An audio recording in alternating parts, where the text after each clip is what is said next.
Welcome to episode 3 of An Understanding. This episode will be about Thomas Jefferson.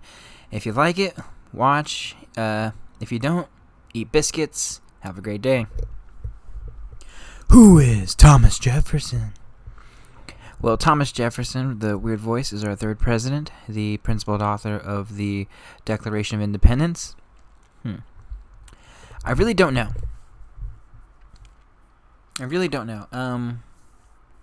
Let me explain my train of thought right now, because Thomas Jefferson is quite possibly one of the most difficult presidents to really assess. I mean, I've actually tried to record this numerous times, and every single time I try to think deeply, because I don't know how to functionally explain him. He's complicated. He's single-handedly probably the most complicated president we've ever had in this country's history. And that includes men like Nixon, FDR, I don't know who's more complicated than Jefferson. So, let me explain my train of thought, and at least where my head's at with Jefferson, before we go into the actual deep dive. Thomas Jefferson, by all accounts, is a fundamental and principled individual when it comes to liberty and patriotism. He's, when you think of the Founding Fathers, he's basically this particular individual, the guy who wrote the Declaration of Independence, I mean, that document alone single-handedly influenced basically everyone's independence and, rebellions all across this planet for the most part. The most notable would be like the French's interpretation of it, the Declaration of the Rights of Man, which is the equivalent when we started the French Revolution in some way, shape, and form. I guess what I'm trying to say is when you think of Thomas Jefferson, and when you look at his entire life, the deep dive, and you look at most of the little things, because once you look at the little things, it's kind of horrifying and surprising in many aspects, in many ways. Thomas Jefferson is, I guess you could say, the one founding father who embodies the best of the founding fathers and the absolute worst of the founding fathers. The things that make the founding fathers great, the patriotism, the liberty, the fundamental principles that make them a very, an incredible individual, and a lot of the things that they believed in, the ideas that they exuded, Jefferson embodies part of that, and most of that for the most part. That being said, he also is undoubtedly the one that really embodies a lot of the negatives of the Founding Fathers, a lot of the principles, the contradictions. I mean, he is a walking contradiction, and not just because of his political ideas and a lot of his, I guess you could say, slavery issues, which I'm going to get in, and that's even more complicated in itself. I don't like Jefferson for reasons that I didn't think I wouldn't like him for, and I also really like Jefferson for reasons that I didn't think I would like him for. The more you really look into him, like in terms of just, how you weigh a scale, I guess you could say, in terms of the good and the bad for the most part, the more you learn about Jefferson, the more that, I guess what I'm trying to say is, if you have an opinion of him, if you don't have any opinion whatsoever, you're in the middle, good or bad, and you go into looking at all the information as much as possible, every little single detail, to try and understand him empathetically and objectively as possible. You're going to walk away basically thinking, I don't know how I feel, and nothing's really changed. I don't feel really anything one way or the other for Jefferson. And that's how I feel right now. And that's, when I look at everything that encapsulates who Jefferson is.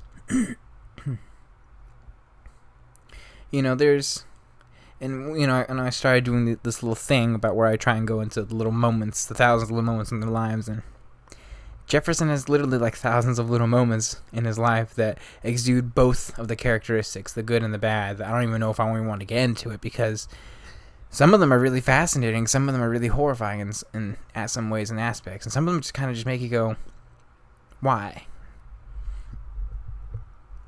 And that's Jefferson. He's just this enigma, when I try to explain him and his personality and his traits and his character, I don't really even know how to explain him, because on one hand, he's basically someone that hates aristocracy. It's one of the big principled things about Jefferson that makes him, a very honorable individual. I'm this person that's fighting for the common man, against these federalists who want this big government, want to tax you and take away your lives and all that stuff. And then on the other hand, when he's in France, he's basically enjoying hot baths and architecture like some, entitled individual. And it's really niche and stuff. I literally think he's one of these people that's just, God, he'd just be like some annoying prick in a coffee shop kind of person in modern day. But at the same time, it's also like, you are a deeply brilliant, if unoriginal, individual. And while you may have a lot of problems and a lot of negative tendencies I don't like, people are still drawn to you. And that's kind of how I see Jefferson. He's a very quiet person. He's very antisocial in some instances, in some ways. He's much more of an introverted individual. He's not a simp, I will say that. But at the very same time, he's very, very passive in a lot of aspects. And when I mean simp, I mean very passive, I guess, to an extent where he almost becomes like a beta male. He's not really that. He's actually a quiet alpha in some ways, in some shape and form. But at the same time, it's very complicated. So I think it just really depends on the situation, and the time and the era, because there's 10 different types of Jeffersons that I'm trying to parcel out. And when you really look at it, I don't know which Jefferson is really which, because any one of them can show up. He's borderline bipolar in that aspect. He's a calm man. He's an intellectual man. He's a brilliant man. And in fairness, he's probably, honestly, one of the most intelligent founding fathers that we've ever had, and one of the most intelligent people in this country. I mean, the only person that I think that would really be able to stand up to him intellectually is probably Alexander Hamilton. But Alexander Hamilton is the ultimate wonder boy, in my personal view. But they worked, but the only one that was going to be actually be able to intellectually combat Hamilton was going to be Jefferson, is what I'm trying to say. Which is why their battles are really famous and really incredible when, they were both in the cabinet together. Jefferson is still, he's complex. He's ambitious, but he's also not ambitious. He's someone that wanted to be, president, to have power in a lot of aspects, in a lot of ways. But at the same time, he would also not, when he was president, he didn't really care about dressing up. He actually didn't really care about dressing up a lot of the time, to be honest with you. He would actually answer the door as a president, in what would be the equivalent of PJs and a t-shirt. I don't know. A lot of things that when you look at someone psychologically and you're trying to analyze them, they don't add up with Jefferson. That's why he's confusing. It's on one hand you're this, but on the other hand you're that. And, I don't know how to explain Jefferson. But I hope to try to explain Jefferson throughout this entire episode and, help you figure it out for the most part if you are listening to this. Because I think by the end of it, I'll have a much better idea of Jefferson for the most part. But anyways, I hope you guys listen. No biscuits, and let's get started. Let's start with his childhood. So Thomas Jefferson was born in April 13th of 1743 in the Shadwell County of Virginia. A lot of Virginians. Anyways, his father was Peter Randolph, and his mother was Jane Randolph. His father was basically this really large, strong, disciplined individual, 6'4"-ish. I'm just guessing for the most part, just based off of descriptions for the most part. Thomas Jefferson was actually a pretty tall person too. He'd be about 6'2". But for the most part, the most notable relationship in young Jefferson's life was the relationship with his father, Peter. And, Peter was a very self-made man. He worked hard, was basically a farmer himself, a planter, diversified a lot of his crops, and very intellectual and smart man, really instilled that idea of learning. I think just the interest of learning for the most part, and reading specifically into Jefferson. So I would say he's probably the most significant person, at least in that account, to begin his studies for the most part, at least in the idea of learning. His mother, Jane Randolph, is a little bit of a different story. She's interesting because, like, and I swear it's just really weird because, like, other than Mary Bell Washington, like, we don't know much about the other, I guess you could say, founders' mothers. It's really weird. I don't fucking know why. Who knows? Same thing with Thomas Jefferson's mother. Even though it's even weirder for Jefferson's mother because she's Jane Randolph. The Randolphs were basically like, I don't know. I guess you could say the equivalent would be like the Roosevelts of the time. But, like, I mean, the Randolphs were basically like one of the first founding families of Virginia. They were just OP, you know.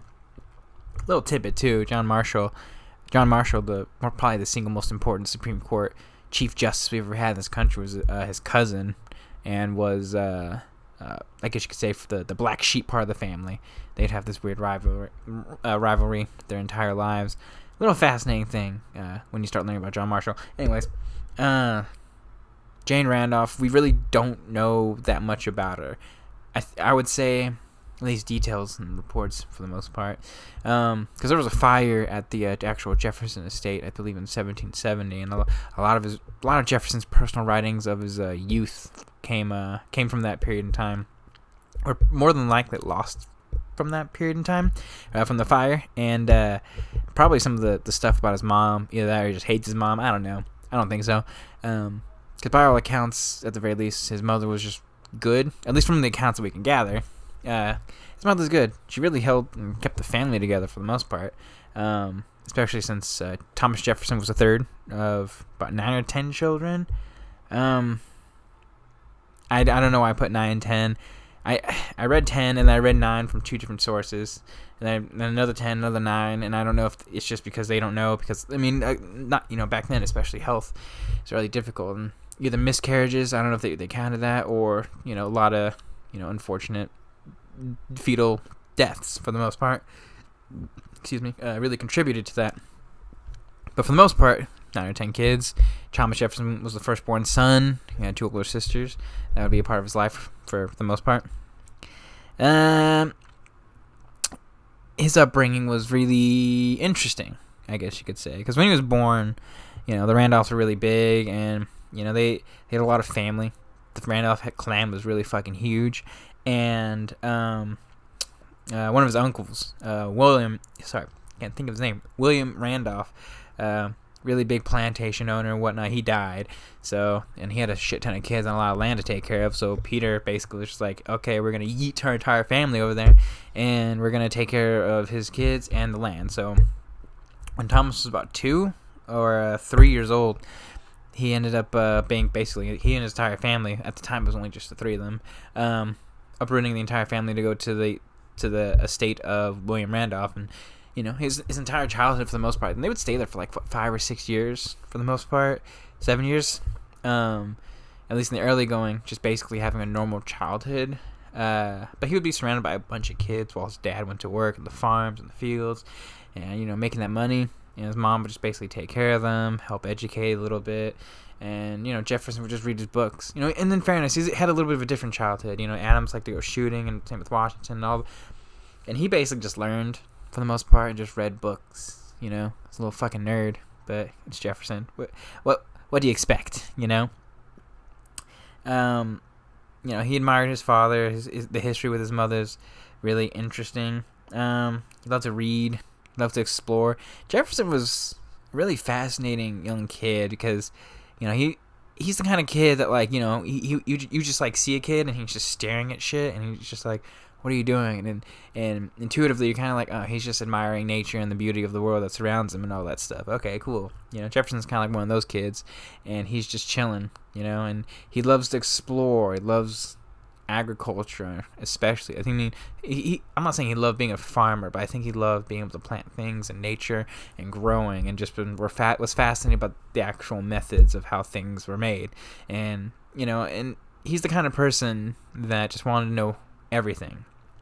literally, and want to know fundamentally how everything worked, and especially when it came to like political theory and stuff, that'd be really important in his life. But he would always explore with the wilderness, and he had a lot of family farm and a lot of land, so he'd basically just be going out there if he's not reading books and just loving and enjoying nature.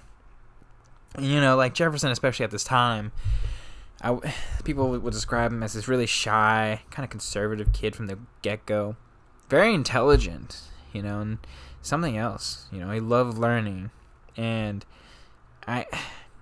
it's really fascinating because when you really look at it, he's basically he's growing up. He's going to grow up to be an intellectual individual, and he's also getting a bit of a education, Virginian aristocracy and whatnot, and just I guess you could say,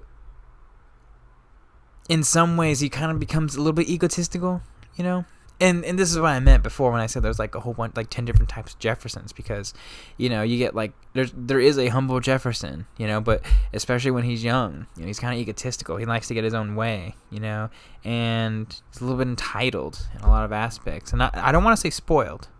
That's not the right way to explain it, I think he was raised in the way that he was always going to expect better and always going to be better, He always enjoyed the high things and the high class things, and but at the same time, like, which is weird because he always detested aristocracy, and like he hated having like dinner parties and whatnot with his family and having to host people. But at the very same time, he could literally lounge in like a beautiful fruit garden, enjoying nature and whatnot, reading a book while drinking probably the most single expensive glass of wine one could uncover. That's Jefferson. He's deeply fascinating in those ways. Partly also because he's a hypocrite and contradictory in a lot of aspects. But it's Jefferson. What do you expect? It's really interesting.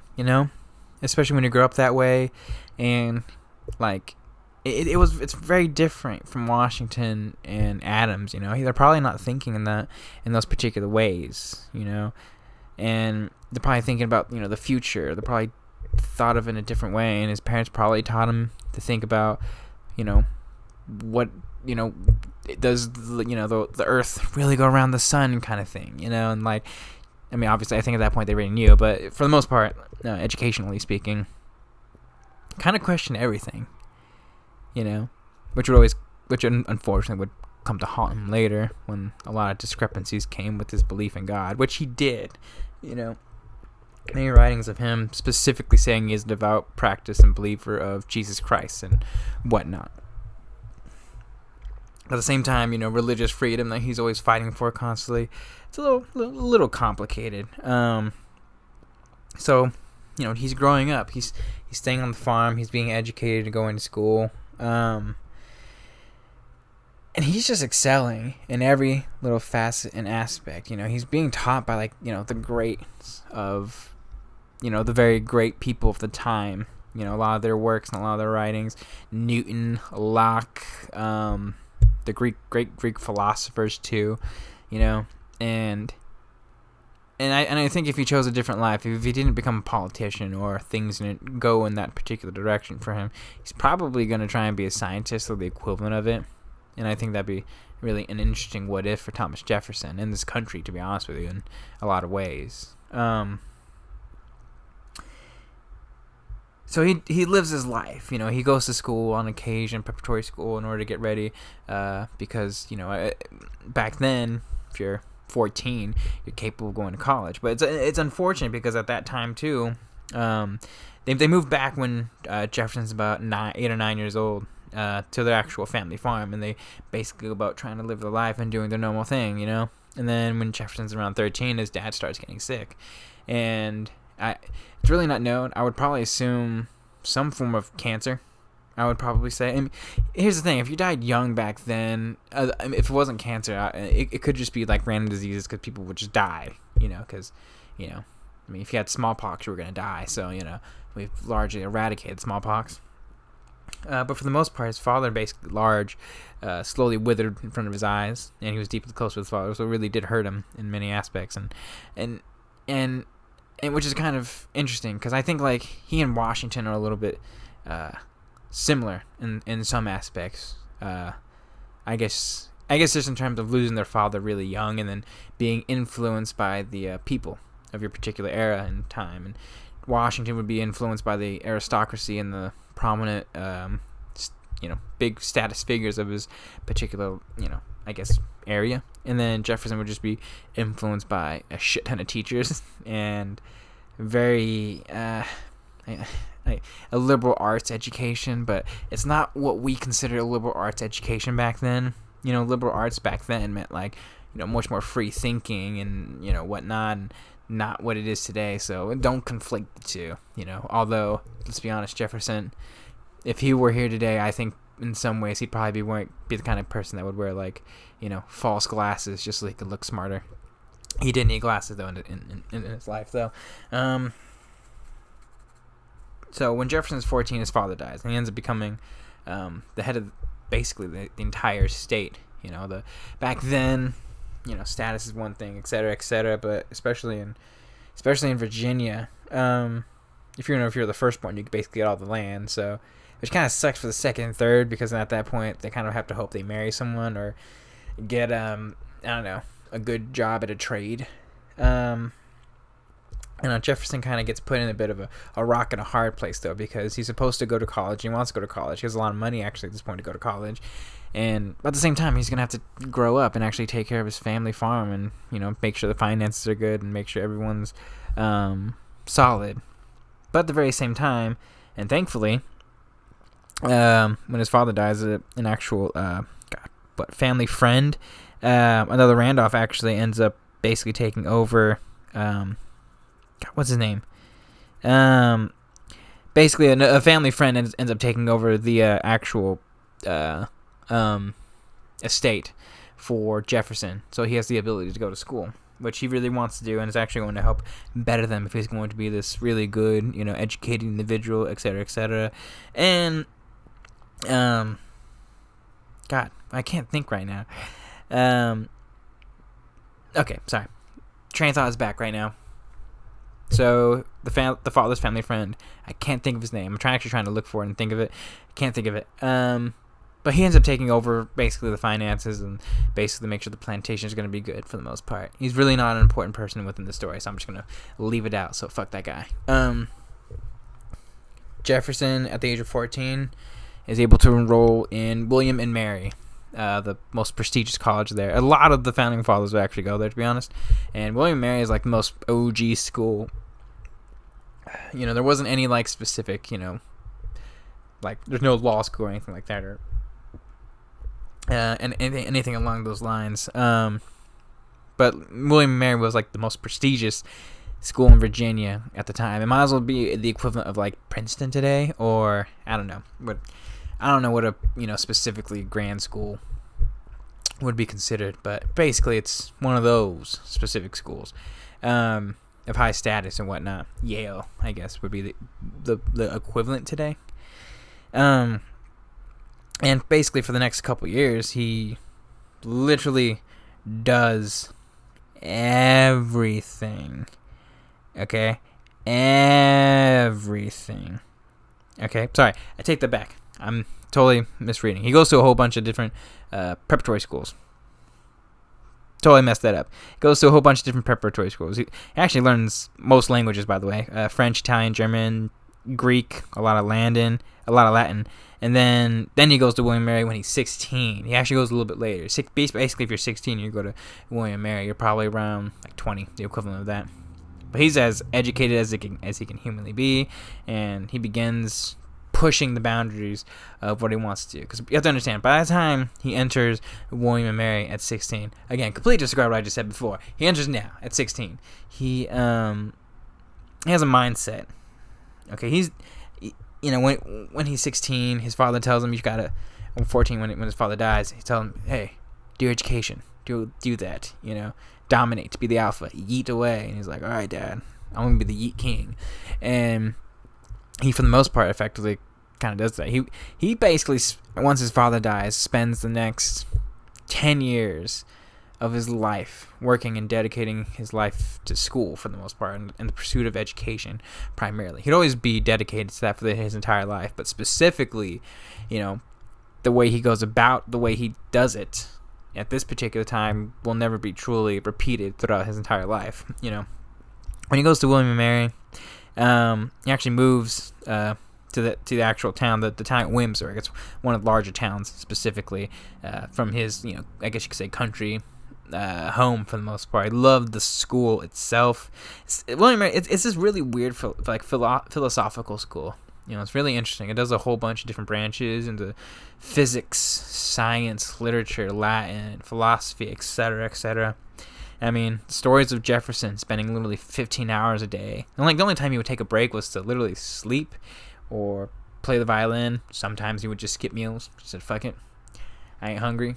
He was always going to be a slender man, so he really didn't eat all that much. But, just reading everything he can, just learning as much as he can. He might have been one of the most educated individuals on the face of this fucking earth.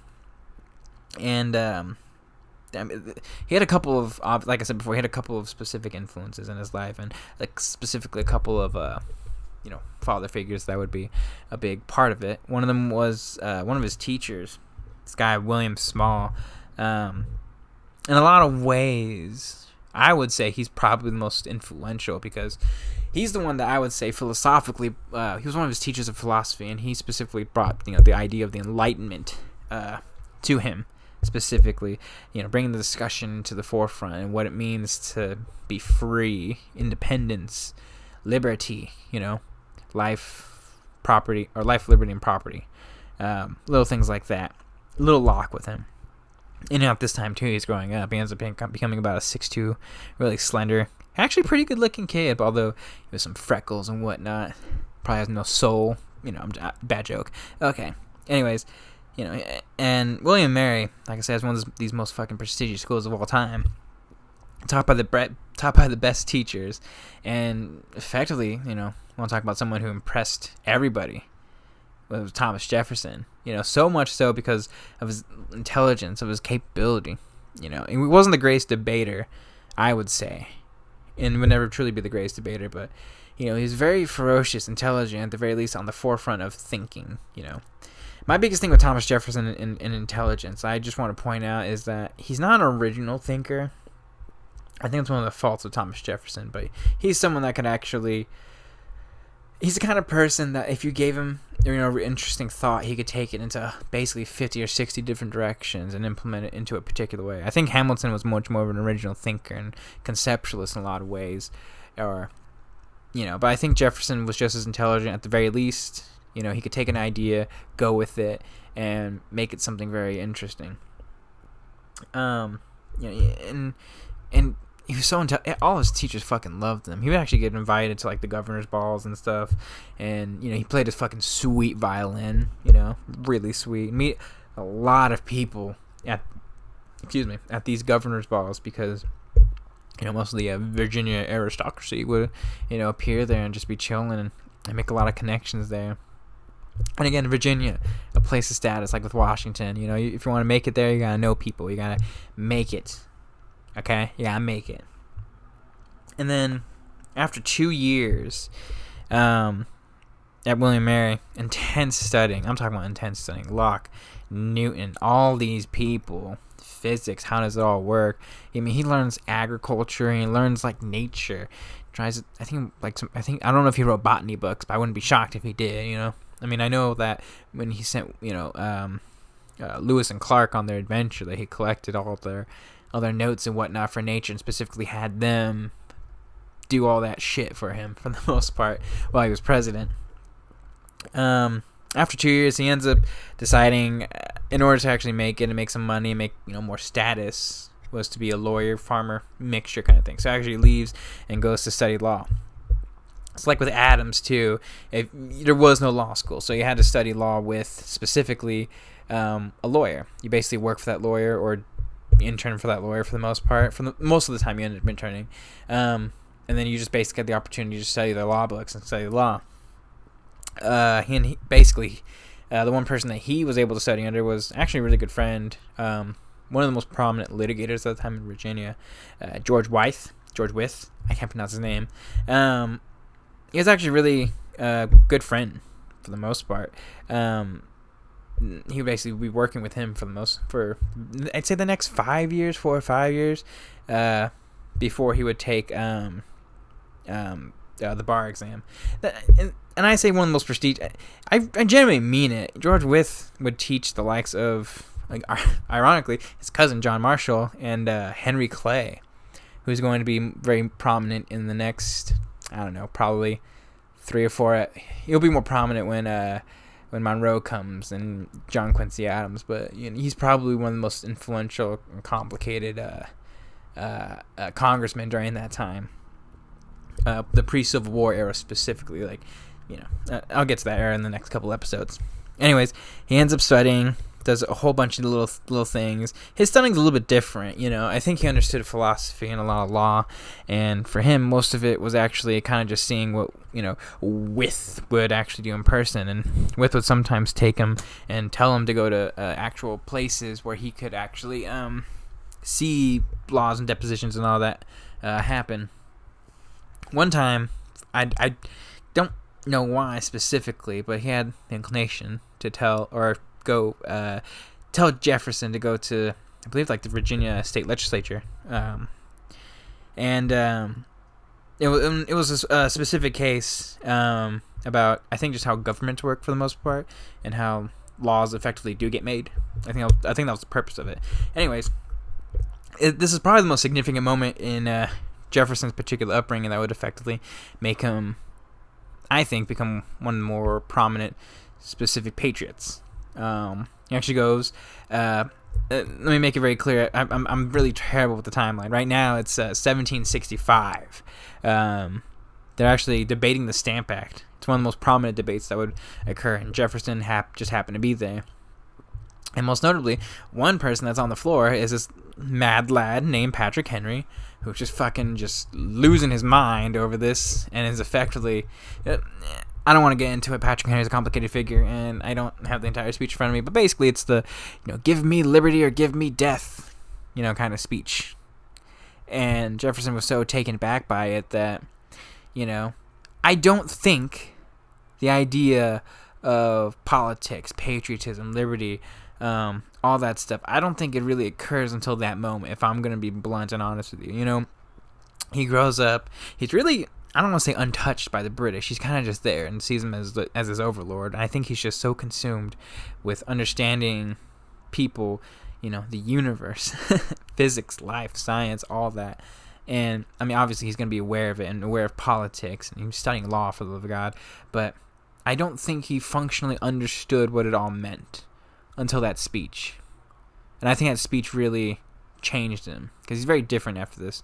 And I think he understood, what patriotism meant, what it meant, what, like, actual Lockean philosophy was. And I think that day is probably the day he actually, I would say, probably becomes a patriot. Well, anyways, he sees that speech, debating the Stamp Act for the most part, and that speech specifically would be the most important speech in terms of just shaping his philosophy. So, after some time, he builds this really strong relationship with Wythe, and, after some time, more studying, while also studying concurrently botany, all that stuff, and being a good farmer and planter, because at this point, despite studying law, he's keeping tabs on the farm, and he passes the bar. One of the actually few kind of people to do so. In Virginia, it's really difficult to pass the bar, and he becomes a lawyer. So once Jefferson, he becomes a lawyer, because he would travel back and forth between the family farm and stuff, and I think might have been Williamsburg, or he traveled where his law firm he was working at and learning from. He basically come home for sure, like, just legitimately full time, and start his law practice in the county, the Chadwell County. He came home, took over the farm again. He's a thanks homie, G-Dog, family friend person. He had about 7,000 plus acres of land and a couple dozen slaves that he was taking over.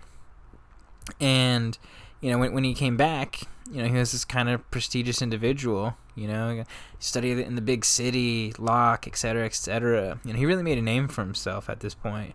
And not only that too, but like the governor's balls, and learning at like the state legislature and stuff, and the Patrick Henry speech. He made a real big name for himself. I mean, around this point, this is about close to 1770, 1769-ish area, and Jefferson comes home. He takes over the family farm. Basically just starts his law practice. His law practice is a little bit complicated. I mean, it's not complicated. He wasn't a terrible lawyer. He was always well prepared, but he chose weird clients and chose weird cases, a couple civil rights cases, and I'll get to that probably in like the next 10 minutes. So I just want to get that slavery and the, thing out of the way real quick. But as a lawyer, he's average, kind of modest, and most of the actual, I would say most of the actual clients he gets is more so just because of his name recognition and whatnot. So I guess I would say, I don't know, it's complicated because when he starts his law practice, he actually becomes a circuit lawyer, going through place to place for the most part, that would set up his law practice. I mean, he learned a lot. And there's a couple of cases that I think I wrote down, hopefully, that I get to. This also a really weird point in Jefferson's life before he actually gets into politics.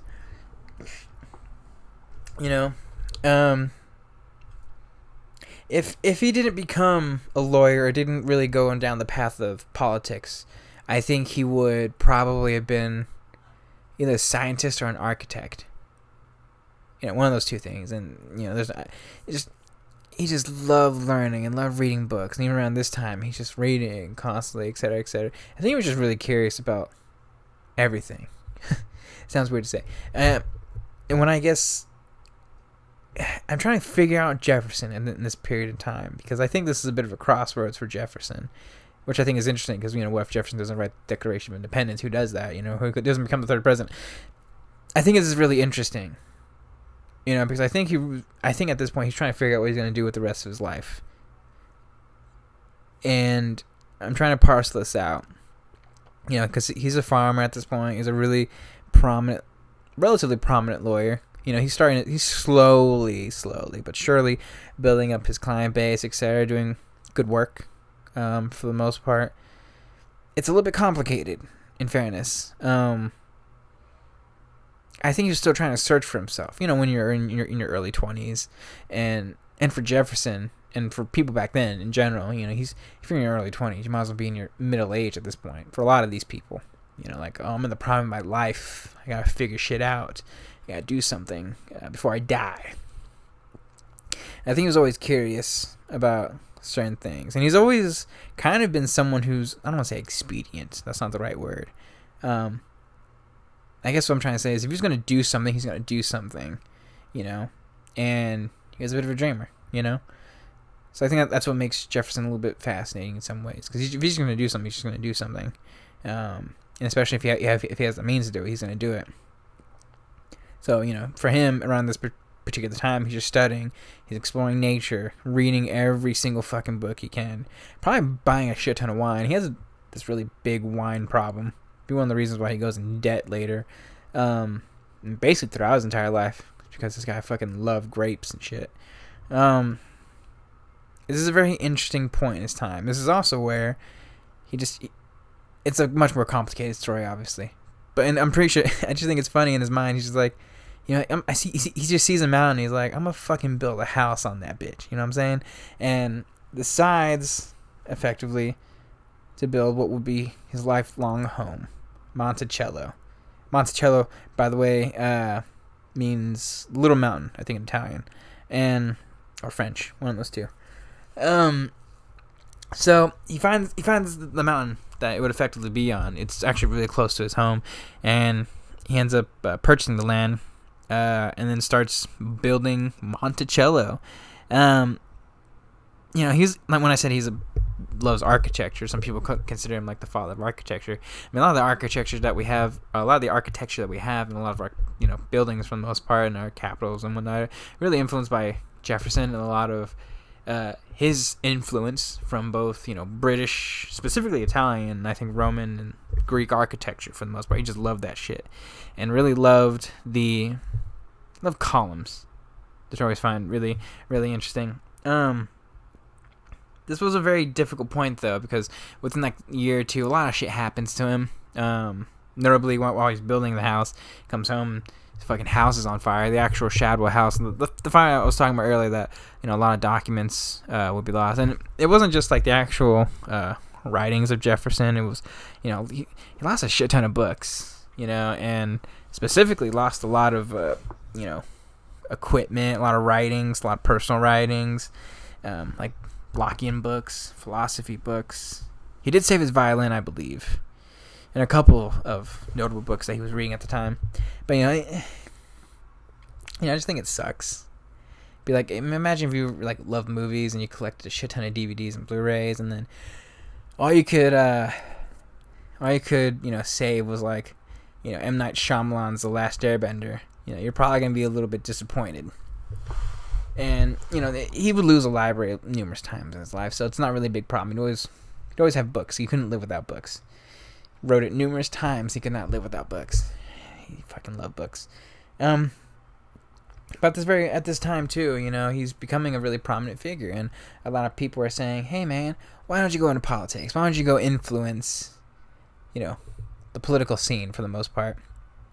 And I think Jefferson was really intrigued by this idea of joining politics. I don't think he initially had any inclination to do so. I think he was always interested in political theory, and I'll put it to you this way: I think there's like maybe a couple reasons why he actually effectively did join, because he would have joined the Virginia House of Burgesses, it's equivalent like the Virginia state legislature, and I think one reason is because when you're someone that goes into political philosophy, it's one thing to think about it, to understand it, and it's one thing, another thing to actually apply it to everyday life and whatnot, and to actually affect the lives of people, and I think it's really interesting, because I think he thought maybe he could do that. And then, of course,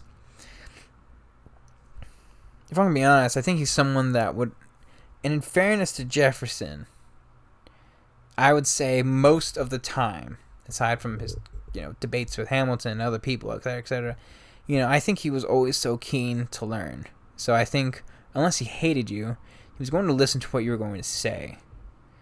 And I think he's the kind of person that's like, don't judge a book by its cover because they might have something to say kind of thing, And I think he was just really keen on learning, because I think that Patrick Henry speech had a lot to do with it. So he's probably just thinking to himself about, oh my God, yada, yada, yada. Around this time, and let me, again, backdrop, the Revolutionary War is about to happen, okay? So by the time he joins the House of Burgesses, I believe the year is around 1770, 1771, around that particular point in time. Stamp Act, all those particular acts, the Boston Massacre would have already happened at this point. And I mean, tensions are rising, and Virginia's one of the more prominent states to effectively think about it. There's a lot more anti-British sentiment in Virginia and outside of Massachusetts than, just about any other state, maybe even New York. This is a very interesting point in time for Jefferson. And when I mean interesting, I mean specifically, you want to talk about a rising star. Because at this point, I think he's about 25, 26 years old when he joins the Virginia State Legislature and gets an opportunity because of his status and prominence, He's probably the single most, intellectual individual there. People love his writings, and a lot of people, especially because he's one of the most prominent anti-British, patriot, liberty-minded individuals in that particular state legislature, to a point where they love his writing for the most part, mainly because he eloquently explains the specifics of liberty, justice, all that stuff, in such a succinct way that him writing and the way that he writes is specifically the reason why he gets chosen for the Second Continental Congress. But anyways, I'm just gonna talk about this now. It's gonna be really annoying, and I don't want to have to keep going back and forth into the actual, because I won't be able to keep track of it. Let's just talk about Jefferson and his role with slavery. Okay, so let me start by saying it is undeniable that when I say Jefferson is one of the big leaders of liberty, patriotism, etc., etc., that is true. It's one of the specific things, the good aspects of the good founding fathers, is what I'm trying to say, the good aspects. But This is one of the reasons why I think he also has, just the worst aspects of the founding fathers as well. It isn't even the fact that he owns slaves. That's just more of the culture, the era that he lived in, and specifically just being a Virginian in general. It's how do I explain this? Look, Jefferson owned slaves, but at the very same time, I don't functionally and fundamentally believe that he thought of himself better than a black person or a slave, for instance. And there's so many instances in his life that, okay, I don't want to say wholeheartedly, but I guess what I'm trying to say is, out of most people, maybe even the only other person maybe Hamilton, I would say, he thought himself, equal for the most part. Hamilton was just straight up just like, this black man is equal to me. No, full on liberty and patriotism, etc., etc. And Jefferson, I think he thought of it in the similar way. He was the closest thing to a good master. And first and foremost, let's just be honest. If Jefferson freed his slaves, I don't think it would have turned out as well as, say, Washington. Washington was he had planned it. Okay, he had prepared for it. He had rebuilt his wealth for the most part in order to actually assist his slaves. Once he freed them, to assist his slaves decades later, so that they would actually be educated, prepared to actually have some form of a semblance of a life afterwards. Jefferson, for his entire life, would basically be in debt from the time basically now, for the rest of his life, he'd always be in debt, no matter what. And he wanted to free his slaves. He wanted to emancipate his slaves. He wanted to do it in a way that wasn't going to ruin his reputation, especially in that particular time and era, and that wasn't going to financially ruin him. That was the biggest problem and biggest point, And because do you guys know how many times he's tried to emancipate and abolish slavery? It's more than just a single Declaration of Independence. He tried to do it in the Constitution. He tried to do it in the Virginia State Constitution. He tried to do it numerous times in every single constitutional convention. The Northwest Ordinance, I think, and also when he became president, he basically just said, when the actual Indiana territory, he just straight up said to William Henry Harrison, no, we're not doing slavery up there. We're not. Deal with it. Not to mention, too, the several cases he had of civil rights cases. He actually freed and helped try to represent a lot of the black people that are trying to get themselves emancipated in their own freedoms. And again, he was the closest thing to a good slave owner as you can get, for the most part. And in his mind, too, if he freed his slaves with no financial backing whatsoever, they're basically just bums on the street. They're probably going to die, or they're going to be taken advantage of, or they're just going to go back and working on people's farms and effectively be slaves to other people that will give them harsher conditions. So for him, he's thinking to himself, you know what? I'd rather keep you guys, make you as comfortable as possible, and then we'll see and figure it out what will happen. My biggest problem with that, though, is that Jefferson was a man of wants, needs, etc., etc., etc., etc. And while he was disciplined in a lot of aspects and a lot of things, the one thing he wasn't disciplined in with was his money. And that's my problem with Jefferson. Washington was disciplined and at the very least had a plan. Jefferson did not have this plan. That was my biggest problem, because once he dies, his slaves effectively get sold, and the thing that he's trying to put off effectively just happens regardless. And for what? Oh, he can't be that much in debt. And I don't know the modern equivalent, but I think the modern equivalent would be he'd basically be about $15 million in debt in modern day money, or some large sum of money. I mean, at certain points, they actually try to take Monticello numerous times after he becomes president. And in fact, they actually have to sell the house and sell the land because he's just so in debt and the family just can't pay for it. Thankfully, it's a historical site, but still. Jefferson did not functionally plan for this. He did not plan for after his death, or have any plan whatsoever to fully emancipate or free his slaves in the way that Washington did. He did not become a careful money manager, even though he would have at that point had the opportunity to, but he didn't. He chose not to do that, and that's my problem with Jefferson. And selfish, And then, before we continue on, we should probably talk about Sally Hemings. you're going to have a different perspective based off of your political ideology or just how you see things, Let's just be honest. If people said, like, I would say if you're a conservative person, you're just like, dude's probably just lonely. Okay? And if you're a liberal person, you're probably thinking, oh, he just raped her, basically. Or it was, like, sex prostitute stuff. And the truth is no, it's probably more of the conservative perspective and point of view. First and foremost,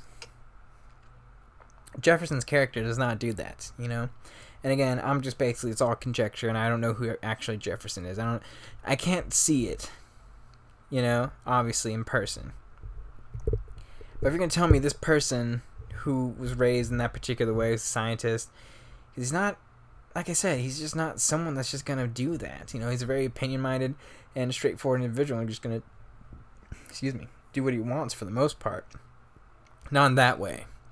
But he's not basically going to be this puppy dog person and whatnot. I mean, he did get lonely occasionally.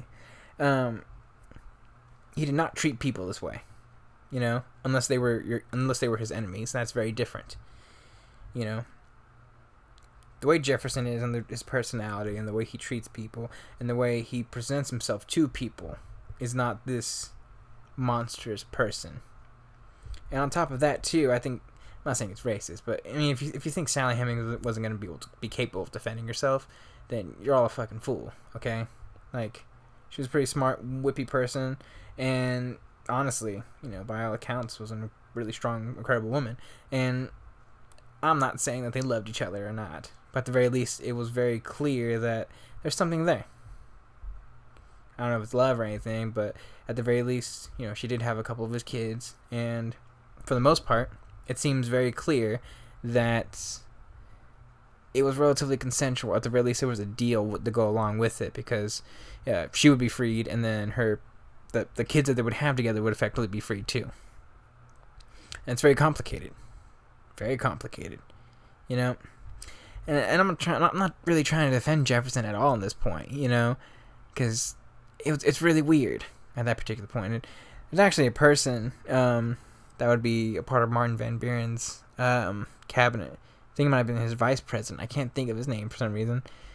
He would actually be one of the very first people around that particular time and era that would actually have a former slave black woman common law wife, just straight up open. That was like 1836, somewhere around that particular point in time when he becomes Martin Van Buren's vice president. Like, there's a lot of problems. Okay, and he lives in Virginia. And honestly, it's very difficult. And I don't even know how to even functionally explain what the fuck I'm trying to talk about. I guess what I'm trying to say, though, is it's not so succinct. He's not a monster. And Sally Hemings is not an inferior and feeble woman. She's actually a pretty smart, strong, and capable woman. Notably, in fact, I mean, like, Sally Hemings was, brought Polly to France basically by herself. She was just a boss. She's a capable woman. She's strong. And basically we ended up raising a couple of really strong boys. Her lines, her bloodline is still strong today, fam. Okay, I'm just saying. And the truth is that while it was just, I can't even explain it, to be really honest with you. This episode's a mess. I'm sorry, people. All I'm saying is that love comes in various different ways, shapes, and forms. Companionship comes in various ways, shape, and form. People say that this is like rape, etc., sexual. So I push himself on her. Then I gotta be 100% honest with you. It's not. It's that I just don't think that's it. Everything points to it just being Jefferson got lonely. And Sally Hemings basically, whether it was for love or, just so that she can get her way out of being a slave and for her family, etc., she did what she had to do. And something developed out of that. And at least for a lot of people, it was really difficult at that time. And you know what? Who cares? Jefferson would have a companion basically for the rest of his life. And, Sally Hemings would be a pretty kick-ass woman and her family would be free. So I think that's pretty cool to me, at the very least.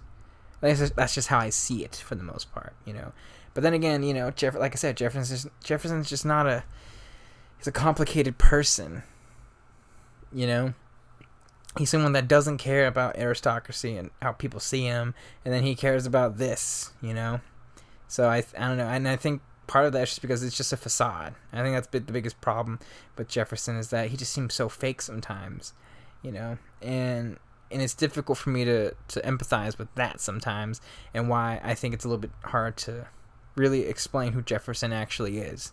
So, and part of this is because of his attitudes towards slavery and, Sally Hemings and all that, because honestly, at some point, if you believe in it, you gotta believe in it, and numerous times he'd falter on this. In terms of liberty, freedom, peace, etc., he would falter. And that's probably one of the biggest critiques of Jefferson that I would have in all my research that I've done of him. Anyways, after that long part and point, Jefferson, House of Burgesses, he's kicking ass right now. He's going up the entire food chain. He's becoming one of the most recognizable individuals in this country. He's getting like George Washington, kind of like, hey, who's this fat? Who's this guy right here? You know what I'm saying? He's chilling. And he starts meeting people, and he starts going out, socializing. He's one of these prominent figures, and one person that he meets,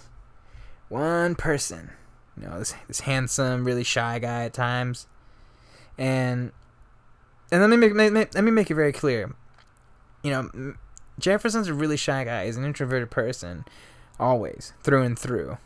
You're not going to confuse him for someone who's basically out there gonna go clubbing all the time kind of thing and just whoa, he's not a Kyle or Chad or anything like that. He's really shy, and he's always embarrassed and didn't know how to talk to girls sometimes. And it's not that he wasn't brave to go not talk to girls. He just didn't want to say anything stupid and at least appear stupid. That's just Jefferson. So he's single for a little bit, and then he ends up meeting the woman, the love of his life, Martha. So he ends up meeting this really brilliant, beautiful lady, Martha, who's a widow, by the way, with a son, little boy. He would unfortunately die later. He was so smitten with her, fall in love. This beautiful, brilliant lady who was intellectually brilliant, could play a whole bunch of instruments too, and immediately courted her. And they would have a really strong relationship, and he meets her while working on the home, and on Monticello, and becomes a lawyer. He meets and begins courting her. I mean, she's recently widowed, by the way, at this point. And little tidbit too, third cousin, totally off topic, just thought that'd be interesting. A lot of third cousins and a lot of okay, anyways, third cousin. And initially, the two were hesitant. It was a little bit rough for her, and especially since she had a son. And then Jefferson's like, I don't care. I want you, boo. I want you, girl. Yeah. And she's like, okay, give it to me, daddy. That kind of thing. I'm being fucking weird. This is a very strange episode. Anyways, they really fall deeply in love, and in 1772 they get married. So I will say this. This is another turning point, another thing too, which makes Jefferson really interesting, because the 10 different types of Thomas Jeffersons you get is, once he gets married, he becomes a completely different person. First off, he's much happier. He's much more disciplined. He's much calmer, a little bit more humble too. And I think that just becomes, getting married and having to really have someone rely on you like that, someone that you love in that particular way, and eventually having as many kids as they would effectively have to do. And and again, I'm not a father, but I feel like once you become a father, you have to become different. You have to stand up and step up. And Jefferson really took that with stride. And I would say, along with, I don't know how to explain this romance and this love story. He and Martha, eventually Martha Jefferson, ironically his sister's named that too, but in this story we would call her Mrs. Carr, the older sister. I wouldn't say they have one of the single greatest love stories of all time, but I would say they have one of the single greatest love stories of all time, as close as it can be without it being the single greatest love story of all because, I mean, this is love. They really loved each other. It was passionate. It was true and true. Jefferson would always write constantly that he never was happier than at this moment in his life, than being married and in love with Martha. And there was a deep affection from both of each other. It was deeply passionate, emotionally speaking, and especially even more so because her son from the previous marriage would unfortunately die really young because of sickness, and he would basically just take care of her. I mean, just imagine. He'd write to her, read books with her. They play music together. He'd basically be playing the violin and cello, and I think she was trained in the piano. I don't know if Jefferson I don't think Jefferson ever loved anyone more than her in his entire life. And the way that he writes about her, the way he describes her, and this could just because he's a fantastic writer, incredibly I guess you could say descriptive, using descriptive adjectives to describe his love for her. But the way he writes about her, at least the writings that survived about her and that is described of her, it makes you think, Jesus Christ, this man loves her. It's one of the great loves. Probably, I would say, one of the single greatest loves of any president in this of all the presidents so far.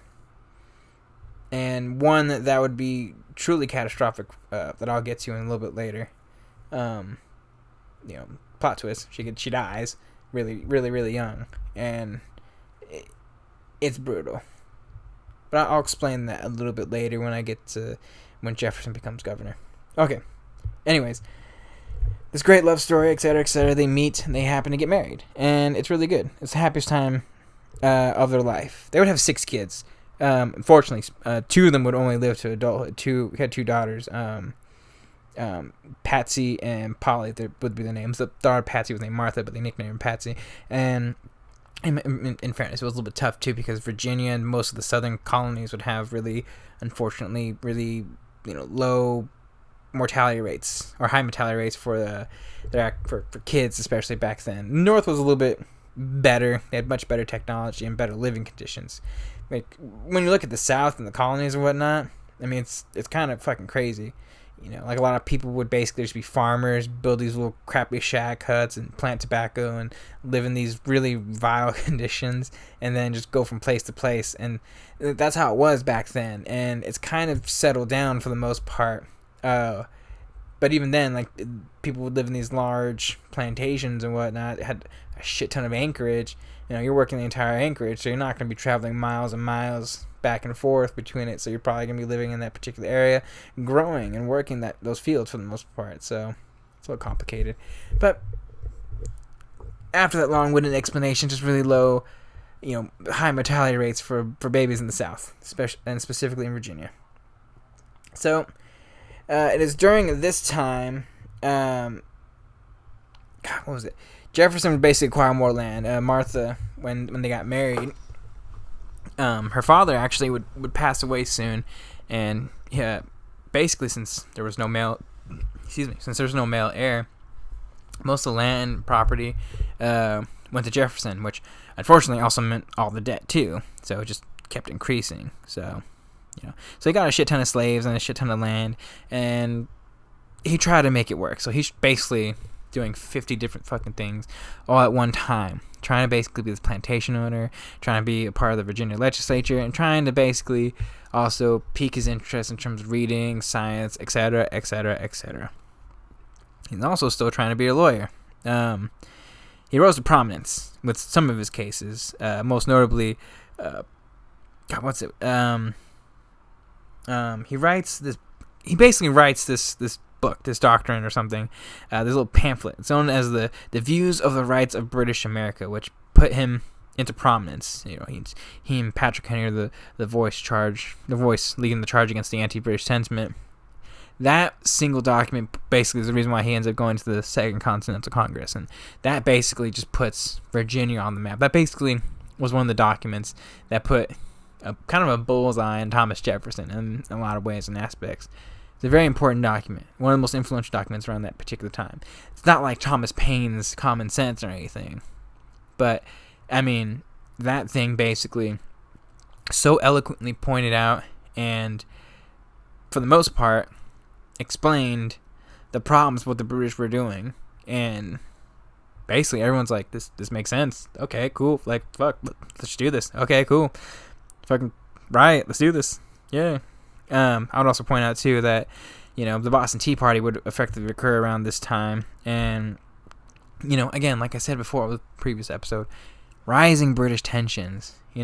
Great Britain's really overstepping their boundaries, and Thomas Jefferson is now, along with like Patrick Henry, even Washington to an extent, like one of these specific leaders. At one point he leads a hunger strike, notably. Fasting, I guess you could say. But he fasts for several days, and basically calling on people to help support the fasting and whatnot, and to lead prayer in response to the British antagonism. And this is the thing too. People will say he's just not a religious individual, and look, he is. He really is. It's not like he didn't pray. He just didn't go to church all that much, and at the very least had a different interpretation of what God was, and religion, etc., etc. Just to make that very clear. Anyways, and despite, because you have to understand too, like, he's young. He is young. Okay, like, by the time he comes to the Second Continental Congress, I think he is the youngest member, like 32 or 33 years old. So he doesn't go to the first one. He's still doing his thing. He's trying to support his family, etc. He's just trying to live his life and just do his thing and become the stature person, science and stuff. And he kind of goes apprehensively at first. He's like, okay. But they ask him to go because he's this fantastic writer and one of these leading voices of the anti-British sentiment. And at this point, Lexington and Concord are occurring. So they're basically just like, look, man, you got to do it. Come with us. He's like, all right, fuck it, I'll come. So he goes to become the actual Virginia representative to the Second Continental Congress. And understand too, politics was really important, I guess you could say. I should have brought this up before too. The big reason why he actually went into politics too was, the Enlightenment period for that point in time. It was a way for people to actually feel free. Really, I mean, feel free. Like, if you're gonna be in politics, you are a free man. You're not abiding by anyone's. You control your destiny, etc., etc. That kind of. It was a little bit of like a class thing too, and the classic ideals of the Greeks and the Romans to participate. Excuse me. To participate within your life. At least in the vocal discussion on how things are gonna go in old-fashioned Greek democracies. Anyways. Second Continental Congress. He meets everybody. Everyone's like, who the fuck is this guy? This motherfucker with the freckles. Oh, okay, he's pretty chill. Anyways, again, I don't know if he has freckles or not, but at least some paintings and pictures and descriptions of him have stated that he has freckles. He meets everybody. Franklin, who he loves indoors, Washington, who he's in awe of, and the one person that he ends up getting along with the most is this guy, John Adams. He's awesome. I also like to point out, too, the Second Continental Congress, his cousin, Peyton Randolph, would be head of the Continental Congress. He'd actually be head of the president, I guess you could say, of the both Continental Congresses and how things were going to be done.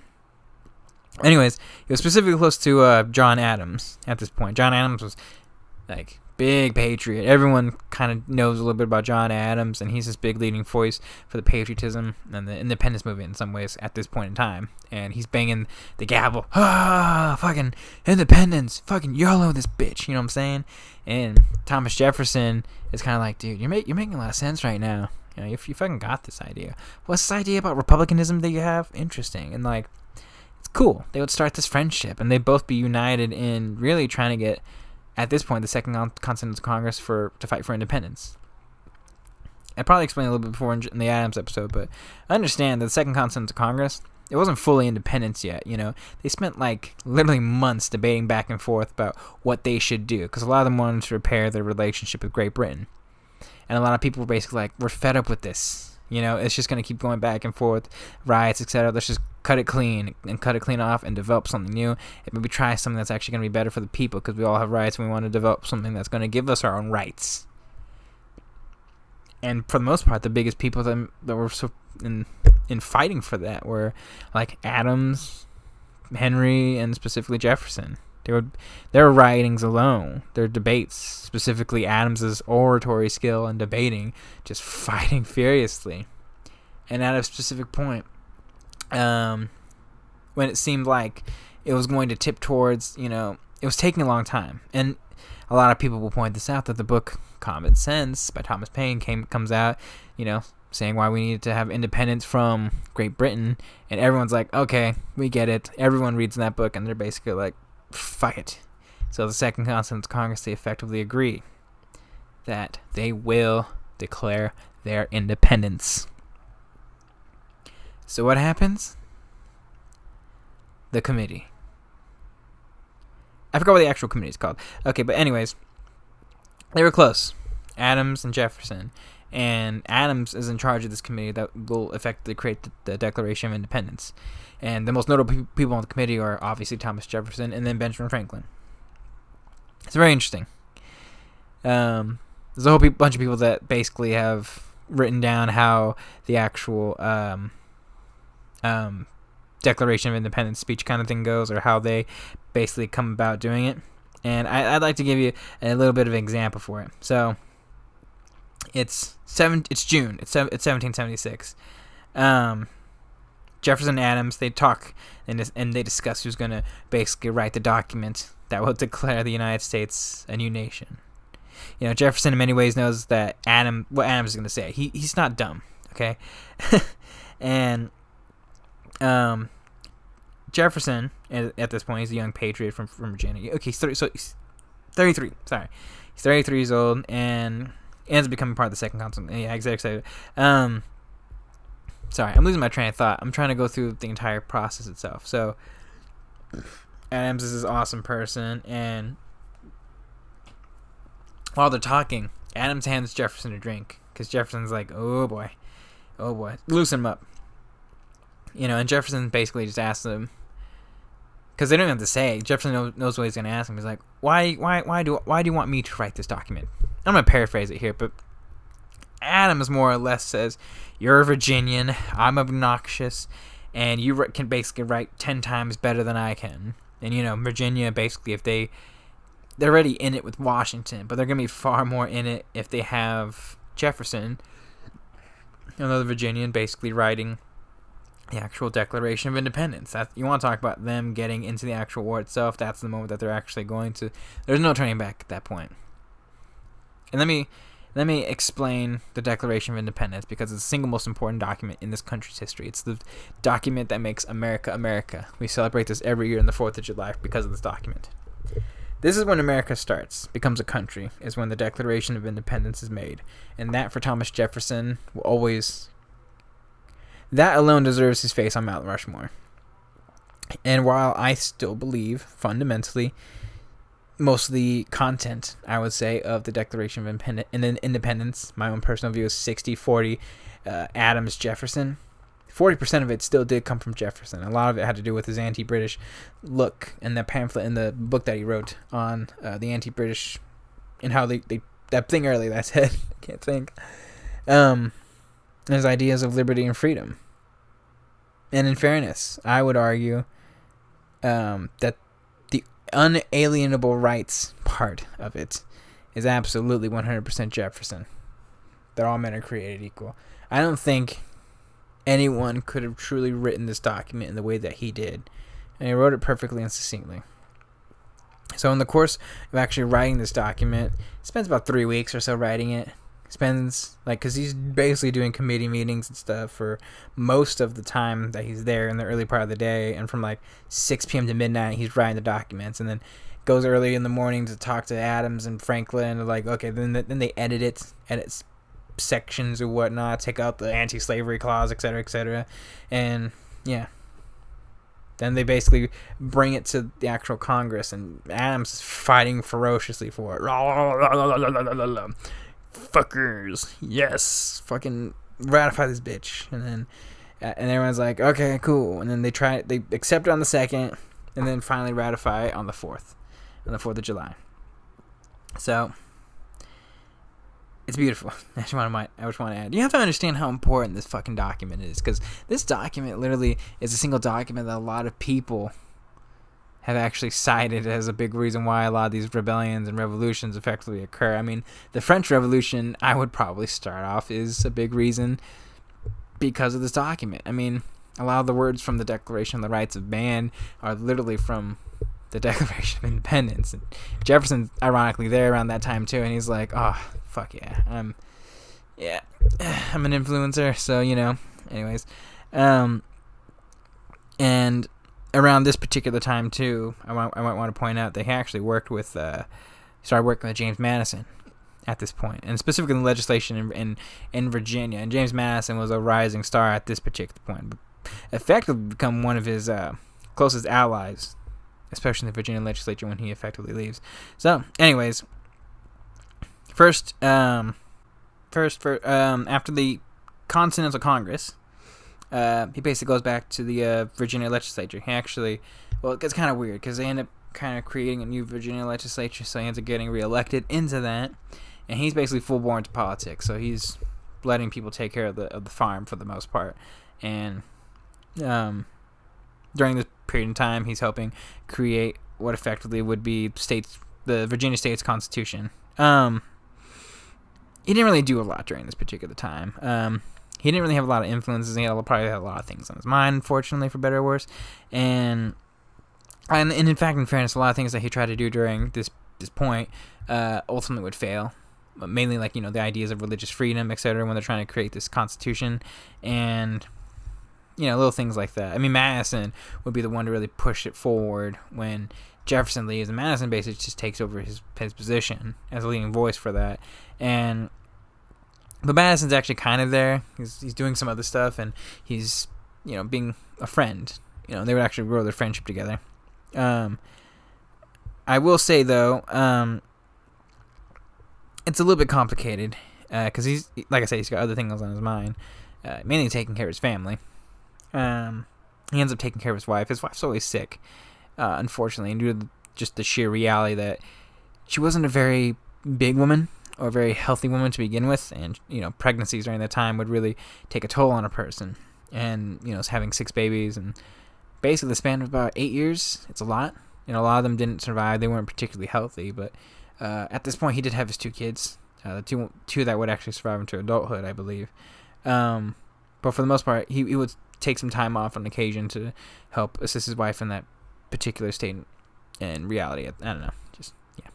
Anyways, they decided to basically move out of, not necessarily the Monticello house. They would basically have that, but they would move to the big city for a lot of reasons. First and foremost was Thomas Jefferson was asked and applied and won the opportunity to be the new governor of Virginia. He was taking over for Patrick Henry, ironically, who was the governor.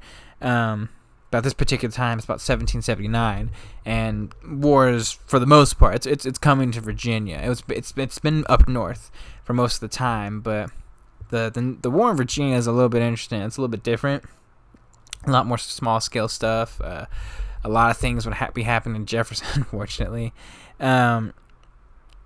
His entire time as governor, a lot of things are happening. He's basically being chased left and right. At one point, Benedict Arnold, who would already betray Washington at this point, he's leading basically parties to try and capture Jefferson, and Jefferson's constantly on the run with his family for the most part, while trying to legislate whenever he can. And it would just take a toll on his wife. His wife would basically, this would be a rough point in their life, and I would probably say is a point that really, unfortunately, expedites her death, because the entire time that they're on the move for the next year and a half, she's basically pregnant for the most part, taking care of babies, and not really really capable of, you know, running from the military, including actually a couple times where they were cornered. I don't want to say cornered, but it would basically take some people giving them like the heads up right before they got captured. And at one point, Jefferson did escape, but most of the state legislature around that point that he was working with would be captured by the British. Again, attempted, mainly failed to legislate. A lot of people would help him, namely James Monroe would actually be like one of the people to give him the heads up, etc., etc. Got a lot of slack too, because a lot of people were like, dude, you're being kind of a bitch right now. Stop running away. Like, fight these people, you know. And Jefferson's like, dude, I got a wife to take care of. And then it's like, just, yeah. So he got a lot of criticism for basically not standing up to the British and fighting back against them, their overlords. You know, this guy, ultimately, who was like, I'm doing everything that I can. I have a lot of things on my plate right now. So after 2 years, for the most part, basically running and being called a coward, Thomas Jefferson is basically just like, okay, you know what? I'm done. I'm done running. I'm just going to quit. Someone's going to take this position, take this job. You try and be governor. And, yeah, gave up. Moved his family back to Monticello. And at this point, it's about 1781. And Thomas Jefferson, another crossroads moment where things kind of become a little bit different. You get another Jefferson where he's much calmer. I think he's kind of at peace, really, for the first time, I would say. First and only time in his life, ironically. I feel like he's at peace because in a lot of ways, when he leaves the governorship, he's kind of done. You know, I think he's actually really content with leaving the presidency behind forever. And that's really weird to say. Or not the presidency, but politics behind forever. And he's really content. I think he would just probably write his memoirs and stuff, take care of his family, farm and stuff. And I think Thomas Jefferson was that kind of person. You know? Because like when he settles his mind on something, I think for the most part really does. I think it's kind of strange. That's one of the very few things I will admit about Jefferson that I tend to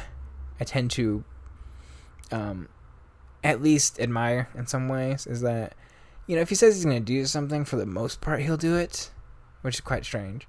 You know, he's very honorable in that aspect, you know.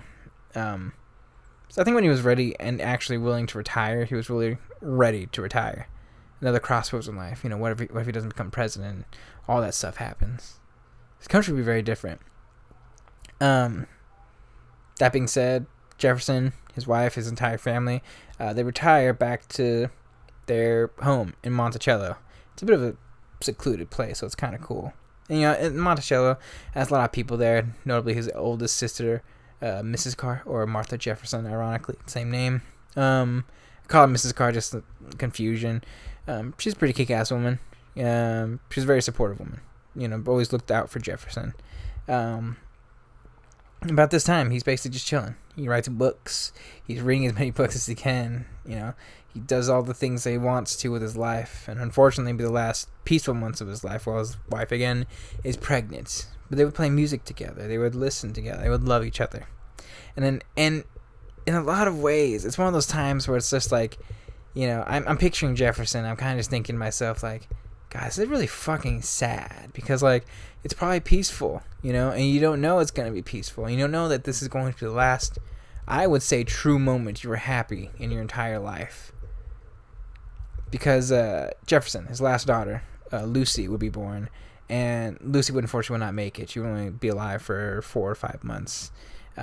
But that last pregnancy, I believe it was around 1782, it's about 1782, that last pregnancy was really physically deteriorating on Martha, you know, and again, understand, there's no, like, infection control protocols when it comes to pregnancies, and especially, like, you know, she probably pulled something, probably an excess amount of blood, diet and whatnot. It's not all conducive, and especially after 6 babies, it's very rough. So Lucy probably wasn't going to survive regardless. Martha gets sick. She does not get any better after the pregnancy like before. She just continues to deteriorate and gets sick and sick and sick. And Jefferson basically does not leave his house for the better part of 4 months during this period of time. I want to save this for later, because I think this is a very telling point about Jefferson that I think should be told in much more discreet and specific detail. But long story short, Martha dies. It's really unfortunate. She dies at a very young age, and Jefferson is distraught. I mean, disheveled. I mean, you want to talk about a broken man. You know, I don't think he fully recovers from this until he comes back from Europe, like literally 8 years from now. And it's a very difficult time for Thomas Jefferson. His daughter writes constantly, no more like a broken man. that she has ever seen in his entire life. It's gotten to a point where, like, James Madison, he's slowly become like a rising politician at this point. He's one of the leading figures in Virginia in the House legislature. And I think John Adams at this point is in Europe. He's negotiating the whole deal with the Treaty of Paris, and Abigail's there, and she comes visit him as much as possible because John Adams and the Jeffersons, they basically built a really strong familial bond in a lot of ways, and Abigail loves Thomas, and they see each other frequently, and Abigail's basically like, dude, we gotta do something, and Madison's like, eat. Okay, so they try to initially get him to be the first minister of France, and that fails because of politics for the most part. But for the most part, a lot of it has to do with just the sheer reality that deals weren't being really worked out yet at that point, and it's complicated. Plus, Benjamin Franklin's enjoying himself in France at this point still. But anyways, he's broken. I am talking about broken, okay? And he leaves Monticello. He cannot come back there for quite some time. So he ends up going to Philadelphia, and moves to Philadelphia just to get out of there. And he joins the Congress, or at least the Continental Congress for the most part.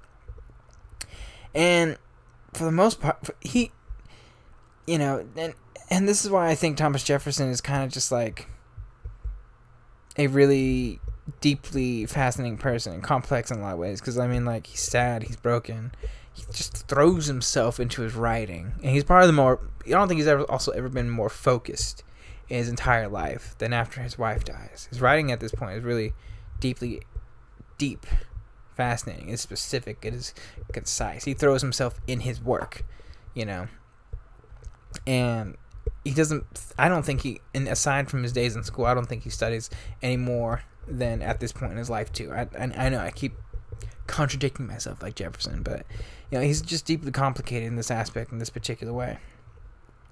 So he moves to Philadelphia at this point, and then eventually he ends up being asked to come back to be a member of Congress, and at the behest of because at this point it's in Massachusetts at this point, so he's basically, along with Abigail, very close to her.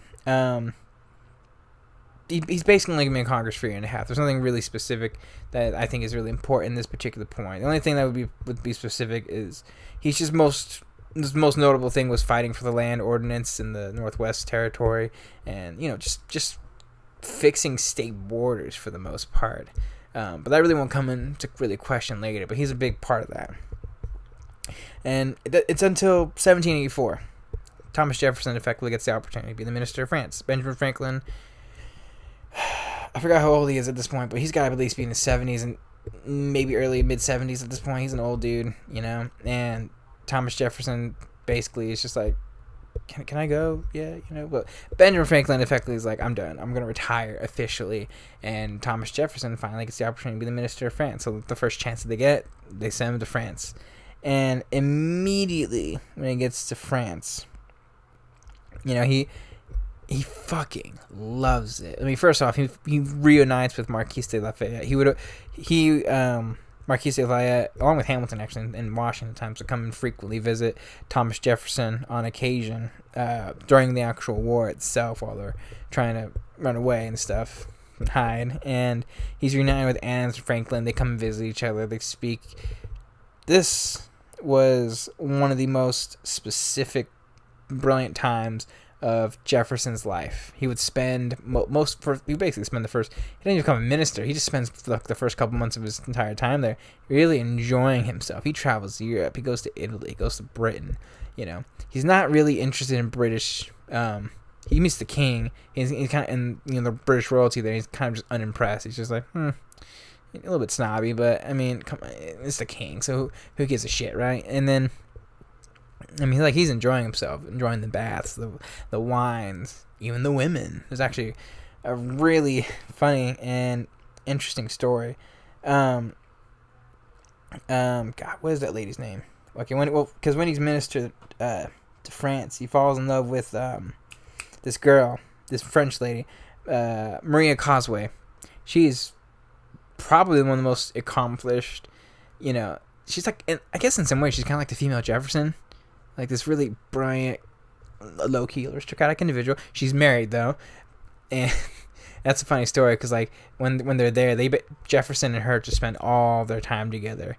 It's deeply in love. I don't know how she felt about him, though, but I would say the feelings are very, very reciprocated in a lot of ways. And this also breaks him out of his funk because, he's deeply lonely at this time in personal isolation, doesn't want to open up, and he opens up to her, and it's kind of a beautiful relationship. But the husband of the lady is kind of just like, what the fuck, I don't want to be a cuck here. But a lot of people are calling him a cuck to Jefferson. Oh, snap. And effectively, after some time, she doesn't give a shit, but effectively she's like, okay, I gotta go back to my husband, so I'm sorry. And then it breaks Jefferson's heart. And then, unfortunately, a little bit later, Polly, his second daughter, comes along because he brought Martha, Patsy, with him, and then brings Sally Hemings along. That's when the affair starts, etc., etc. How do I explain his entire time in France? Interesting. Enlightening for Thomas Jefferson. Because when he's Minister of France, he's seeing what effectively will be the French Revolution unfold just in front of him. Everything that's happening. He's both such a big supporter of it, which would be his downfall in some aspects, in some ways. Because there would be a lot of anti-French sentiment eventually. But for the most part, he loves France. He loves what it represents and what it means. And he's 110% for the revolution. And, I don't think... Now, I wouldn't say this is the happiest point in his life or anything like that, but in terms of just everything that he wanted to be, everything that he wanted to live, everything that he wanted to do, explore, culture, everything, this is Jefferson. In some ways, like he's kind of like just a Frenchman in a lot of those ways. It's probably why I don't like him too much, but, that's just my own personal view, He loved France more than anything. So, a lot of things are happening, too. His daughters, both of them are finally here at this point. They go to, they both go to school there, like a private school, but it's actually like a really religious Catholic or religious school. And Jefferson takes them out because he's like, I don't want my kids to be influenced by religion. I want them to be free-minded individuals, etc. A lot of things are happening because you have to understand too. He's the minister of France from 1784 to about 1789, and throughout this entire period, he's he sees and hears what's happening in America. He and Adams see and hear what's happening in America, and specifically because of his correspondence with Madison. Madison being Madison is the father of the Constitution, and that's fair. And that's a fair statement to say. And effectively, they're having this correspondence, and he's like, dude, there's a lot of fucking problems going on here. And Jefferson's like, okay, what are you guys going to do? He's like, well, think about amending the Articles of Confederation. He's like, no, you should not do that. He's like, well, we got to do something. And then Jefferson's like, look, if you're going to do something, here. And Jefferson actually sends him like a shit ton of books, like 200 books all across that he basically collected on from Europe on political philosophy and theory for the most part. That does help Madison to an extent on how he would shape his Virginia plan of the Constitution. And, all this entire time while he's enjoying it, he's hearing everything that's happening. The fights for the Constitution.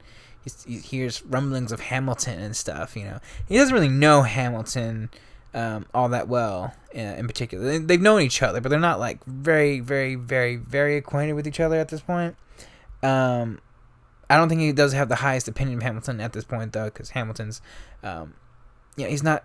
Class still existed, even with a person like... Jefferson, who's not really a classless person. Although, in fairness, I will say, out of a lot of the people, he would probably treat Hamilton, respectively speaking, in a more respectful manner, and at least in a fair manner, and wouldn't look down on him. So I guess I'll say that. Although that's debatable, too. Well, anyways, he hears about everything that's happening, and he's just like, oh, the Constitution, oh, it's fucking horrible.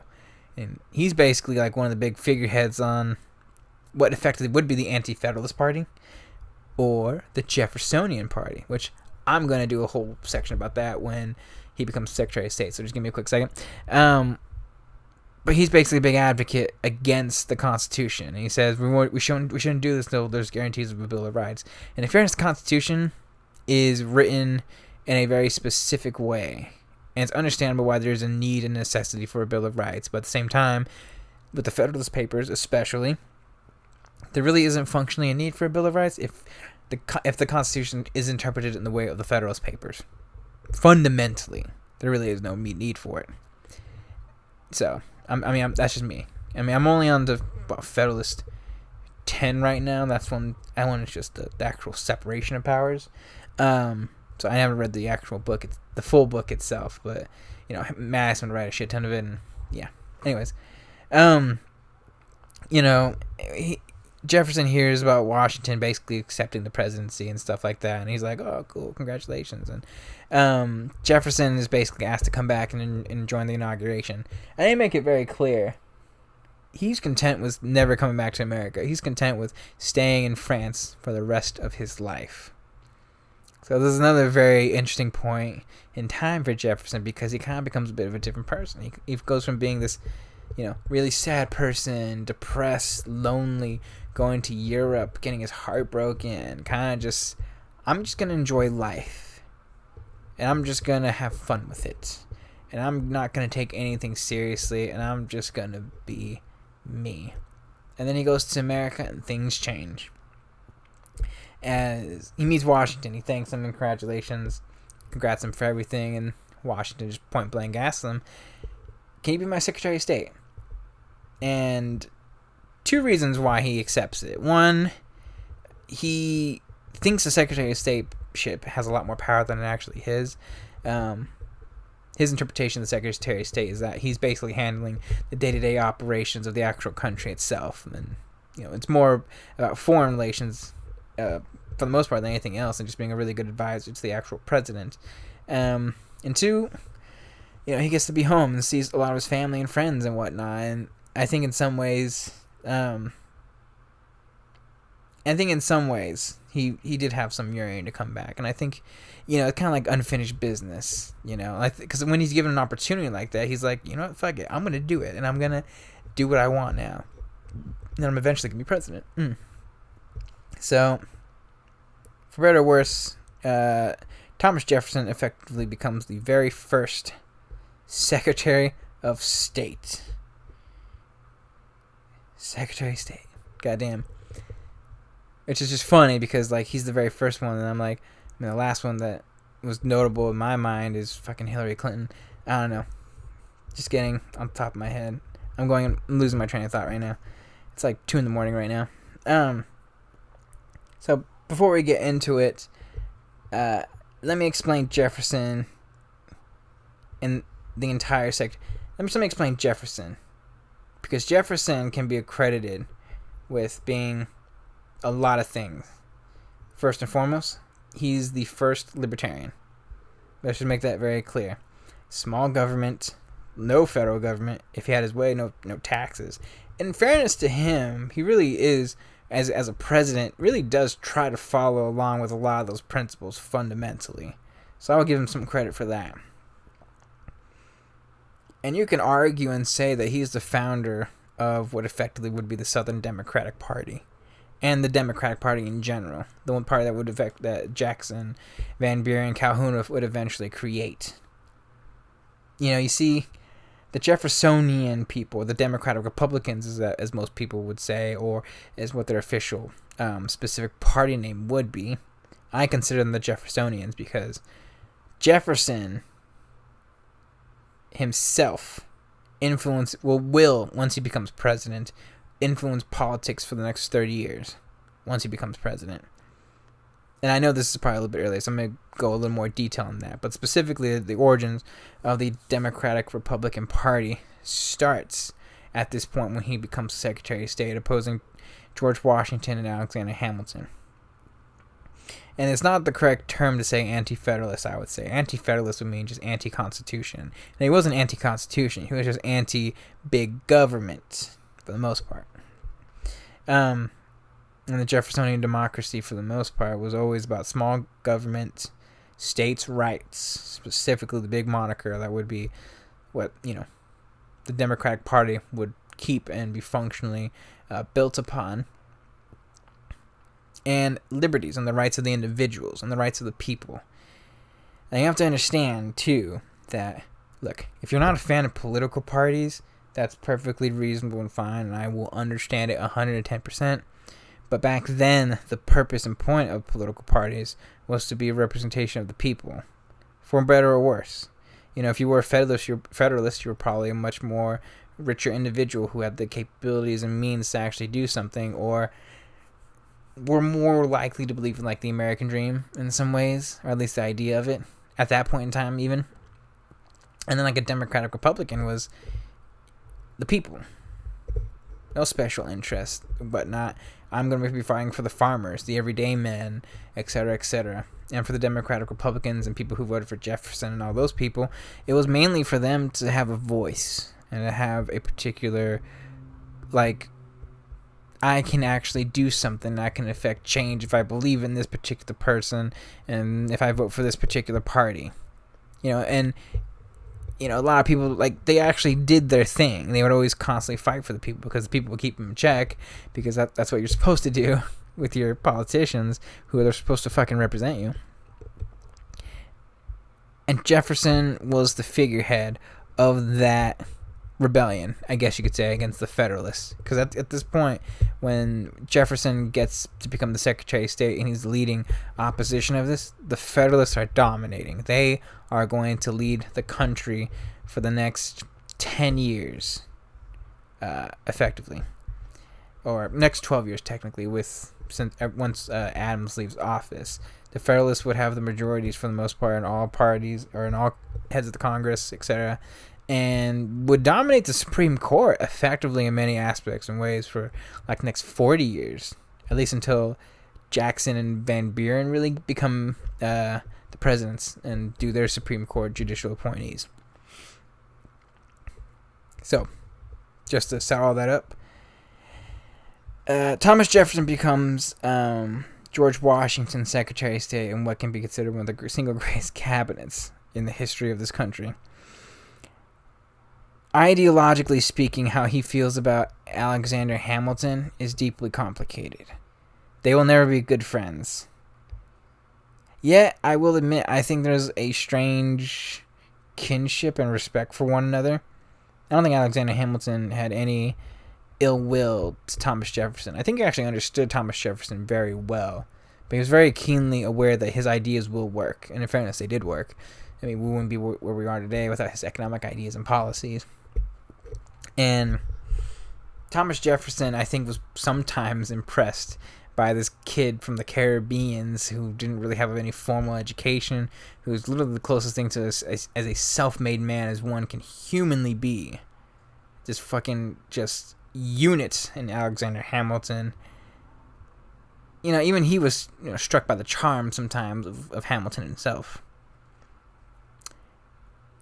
Alexander Hamilton would try to effectively change this country for the better and the positive, and the only roadblock that would effectively be in his way was going to be Jefferson. Jefferson was going to fight tooth and nail in order to protect the rights of the people and liberty, and to basically just stop everything that he thought was very worrisome that Washington and Alexander Hamilton were doing. Now, in fairness, their battles were always very peaceful. In the very beginning, they actually called on each other to have, maybe some debates and advice for one another. They're actually really close in the very beginning, I would say. And then everything changed when Hamilton had proposed a lot of his financial solutions. Because the biggest problem, the reason why the Constitution was made is because they couldn't collect taxes, and the biggest thing was the national debts.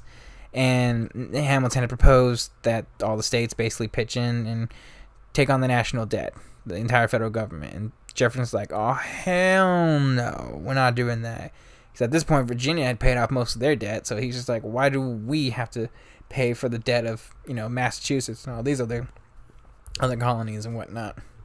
And then, I don't want to go through it, but the backroom deal that Jefferson does with Alexander Hamilton, where they're basically hashing out in this fucking tavern and bar with James Madison there, by the way, who at this point has changed allegiances, and his story is interesting. And they effectively agree that they will take on the national debt if they move the capital to Washington, D.C., which was this little swamp area in Virginia. They want to move the capital to the southern colony, specifically, have that little advantage. And they would later name it Washington, D.C. It wasn't really named. It was basically just District of Columbia for the most part. Their battles, I mean, I'm talking about legendary.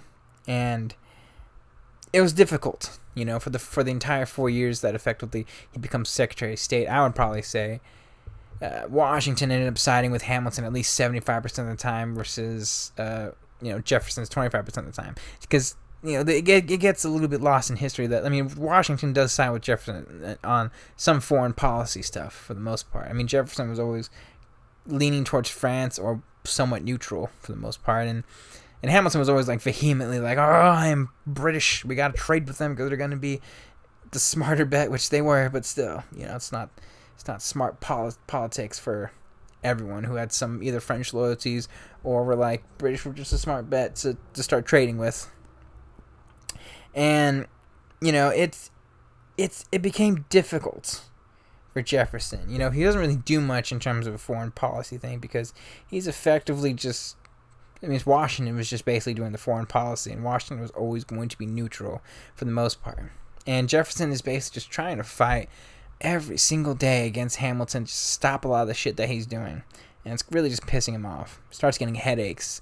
And every time he gets into these specific large debates and frustrations amount, he always gets headaches.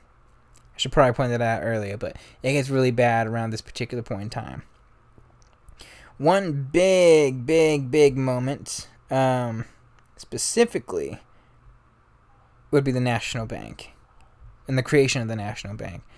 You want to talk about something that Jefferson felt like was just a violation and thought was unconstitutional, etc. It was going to be the National Bank.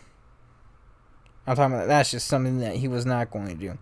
And he just basically was so vehemently against it. And I would say that's probably the first true strike of him leaving his cabinet position. And Washington had basically voted in favor of it. A lot of people were upset with it on the Jeffersonian Democratic Republican side.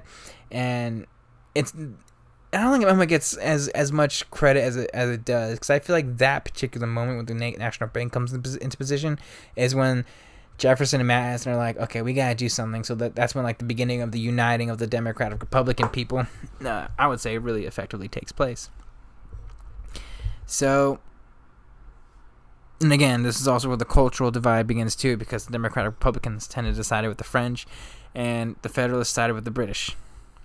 Just want to point that out there, because Washington would basically do neutrality, try to play both sides and stuff, and it just created more imbalance, more partisanship, and a lot of people were just more mad at each other at that particular point in time.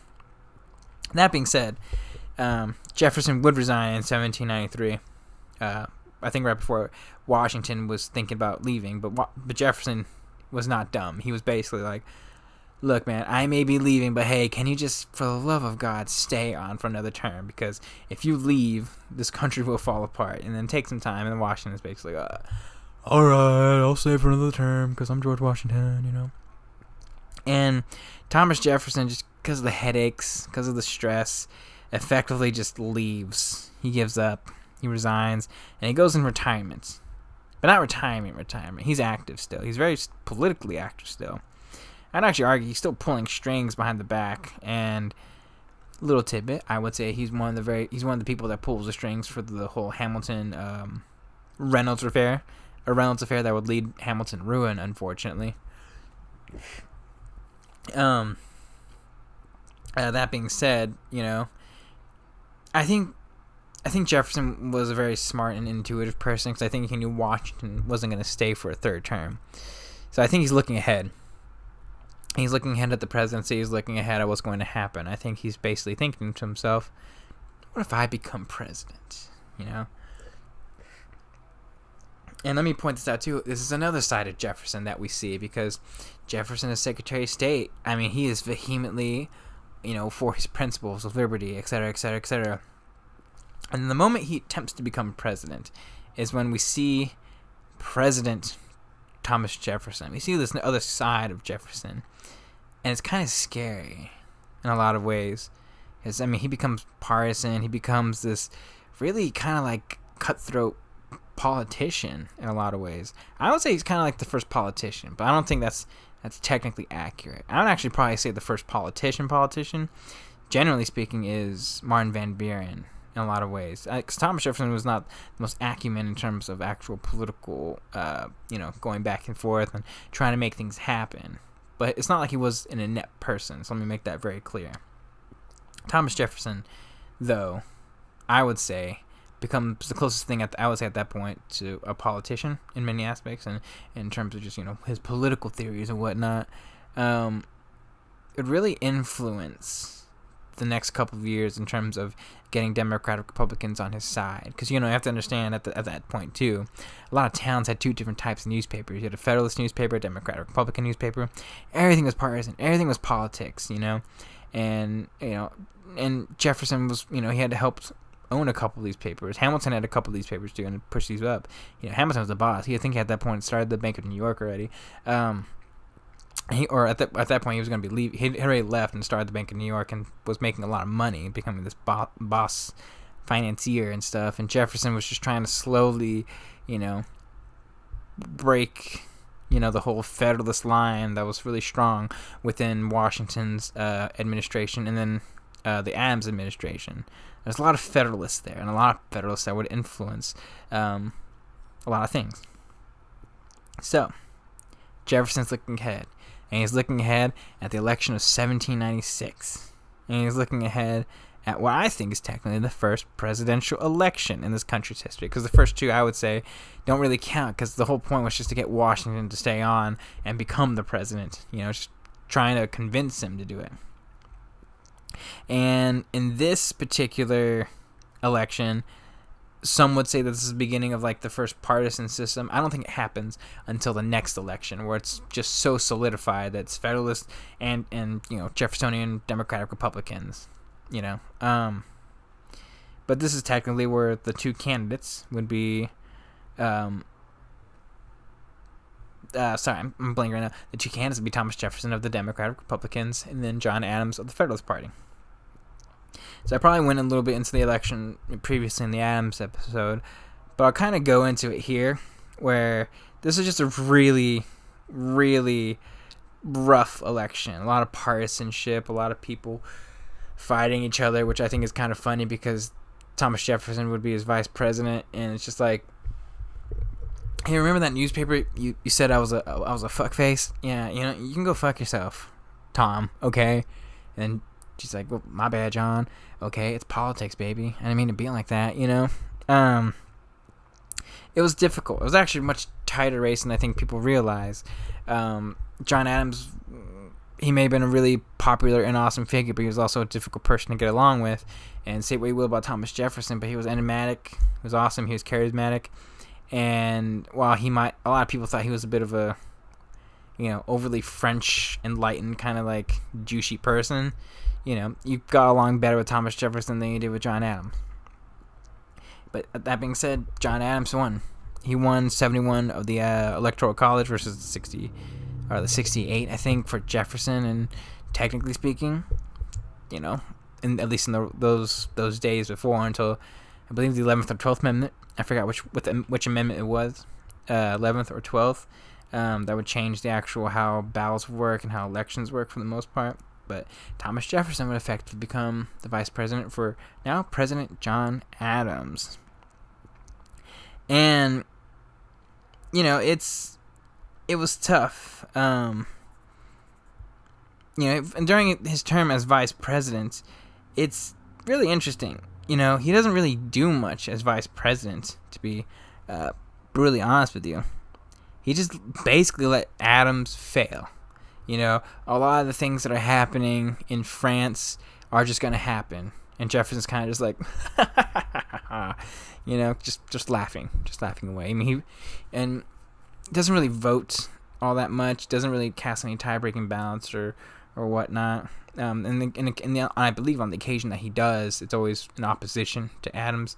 I'm not talking about divided, this country. It's pretty gridlock as it can humanly be at this particular point in time. Jefferson's just waiting. You know, Jefferson is just waiting for his opportunity to strike. His vice presidency just does nothing. He just waits in the shadows and lets Adam take all the blame, all the negativity. His newspapers are spouting, oh, treason, alien sedation acts, etc., etc. It's fascinating.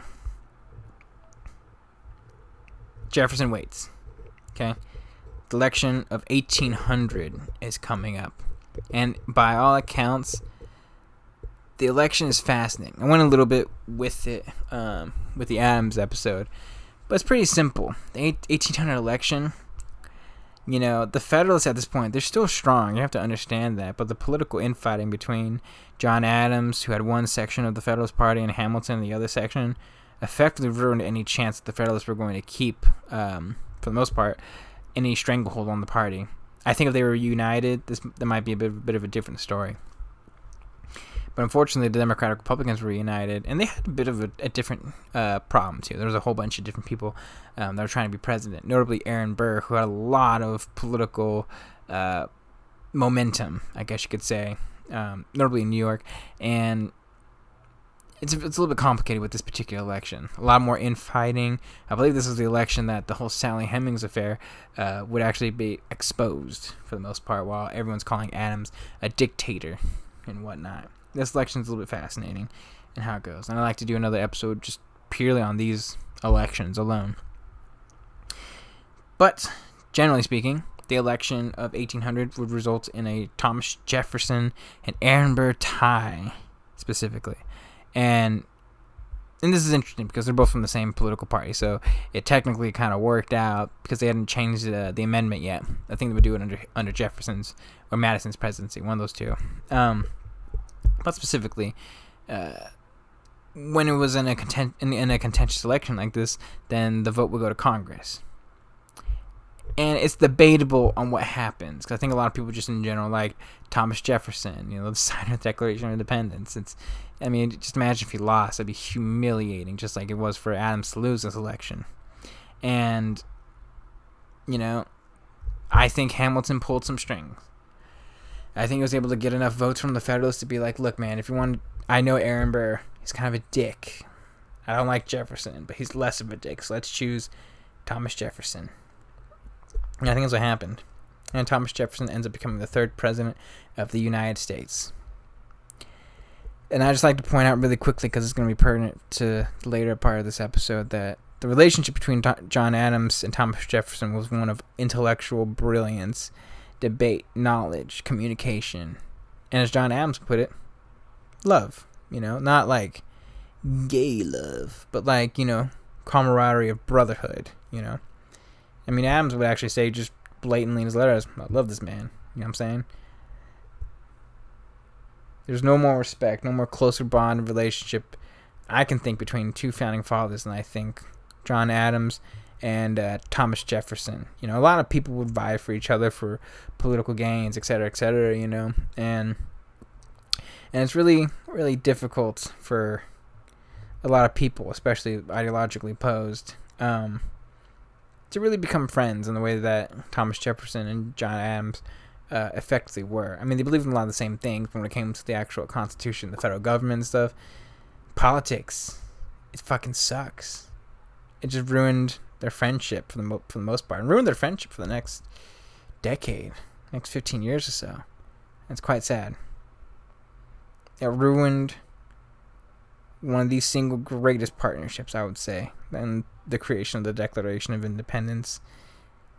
And that's a deeply sad moment for Jefferson, you know. And Jefferson and Adams are both too proud men to admit it, but I know this hurt them greatly. Things would work out, though. So I'm optimistic about that. So anyways, Jefferson becomes our third president of the United States. So let's begin. Let me start out by saying his presidency. Let's understand the situation, okay? You know, this country in 1800 and 1801, it's still not America, okay? And at least not in America that we think of it today. I mean, in terms of a national identity, people are still apprehensive to the actual federal government and the national government.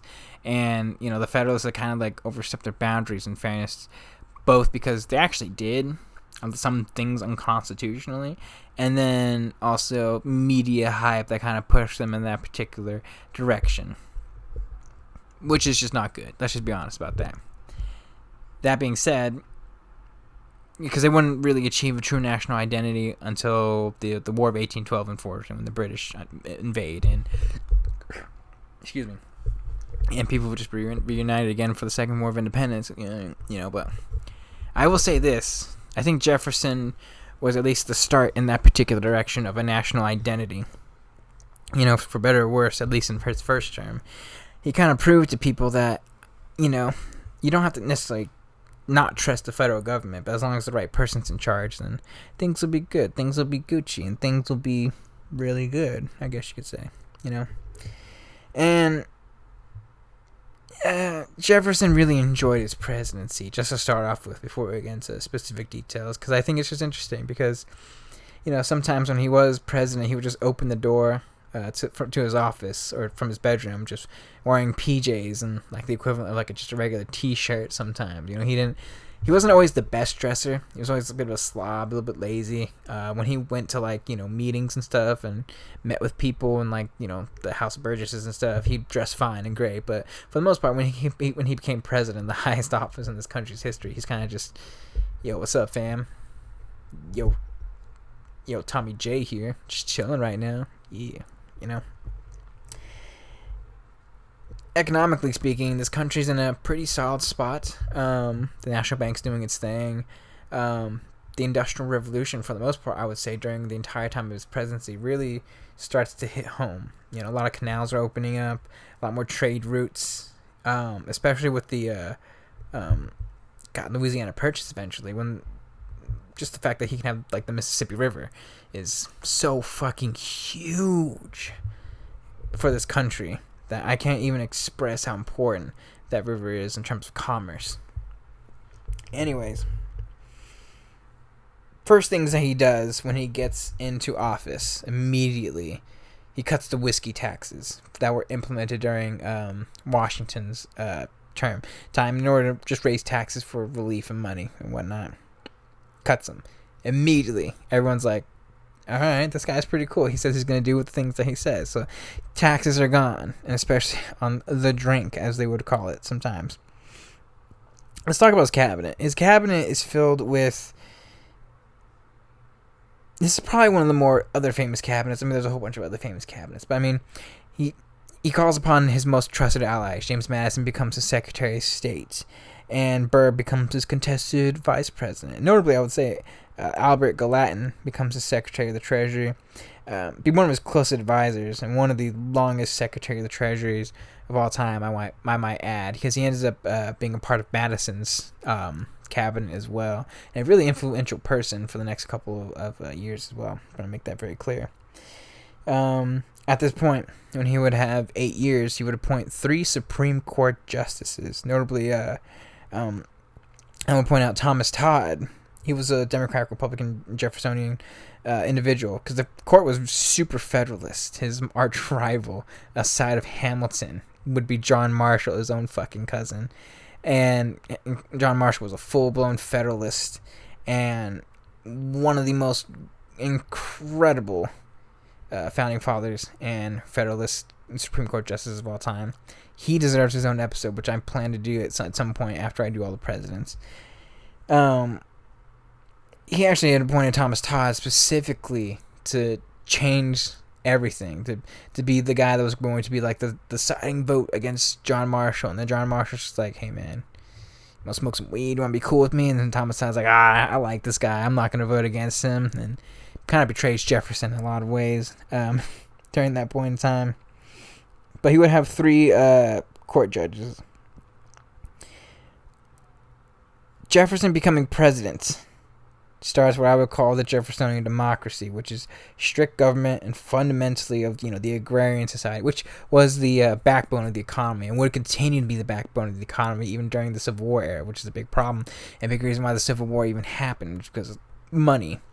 I mean, not like grossly, but I would say about 60% of the country's economy around the Civil War era was probably closer to an agrarian society. And at the very least, the biggest part of the commerce there was the agrarian society. Anyways, Jefferson's presidency is so important because it starts what I consider the first true era. In this, you can argue the second era. And I think this country has been under numerous eras. And what is an era in the context that I'm saying? And an era is when a particular president or political figure grossly influences the next several years or decades of a particular time and points the country in a particular direction, economically, philosophically, culturally, however you want to point it out, in a way that changes the very foundation of what the country is and where it will be. Like, I think, like, the first era, you could argue, would be like Washington being president. The Federalist era, I guess you could say, the first 10 years, it changes them into a particular direction. And then it changes. Jefferson becomes that president who takes over and directly changes it and points them in that particular direction that the country will go in. And then the next person after that, Andrew Jackson. I think that Jacksonian era is so crucial because without his era, his era effectively leads up into the Civil War. And I would say even the Lincoln era. But Lincoln era is very different because of what he represents. But for the most part, I would technically agree with that. And then, it goes into Teddy. Teddy, I think, is the biggest person in that particular era because he basically puts something in an international stage. Some people say Wilson. I don't think so. I think it's Teddy starts that shit. Then FDR, obviously. And then it goes up into Reagan. And I gotta be 100% honest with you. I think we just ended the Reagan era and ended the Trump era. So I think that's how it works, is what I'm trying to say. Whatever your opinion of Trump is. Anyways, what I'm trying to point out is that this is probably the most first significant era because for the next 30 or so years, Thomas Jefferson and his ideas and his philosophy and his version of democracy would grossly influence how politics will go.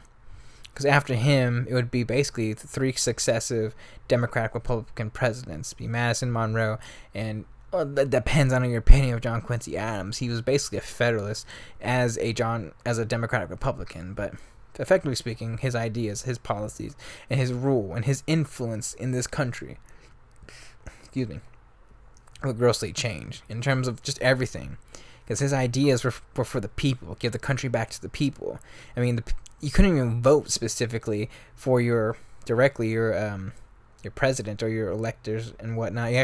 You voted for the state legislature, and the state legislature would basically vote for the particular person for you who would be in your best interest. And then for the most part, they basically changed voting restrictions and laws that would basically say the people get to decide. They even did white suffrage so that the normal white man who didn't own land could vote, which would grossly increase the popular vote and whatnot in this country.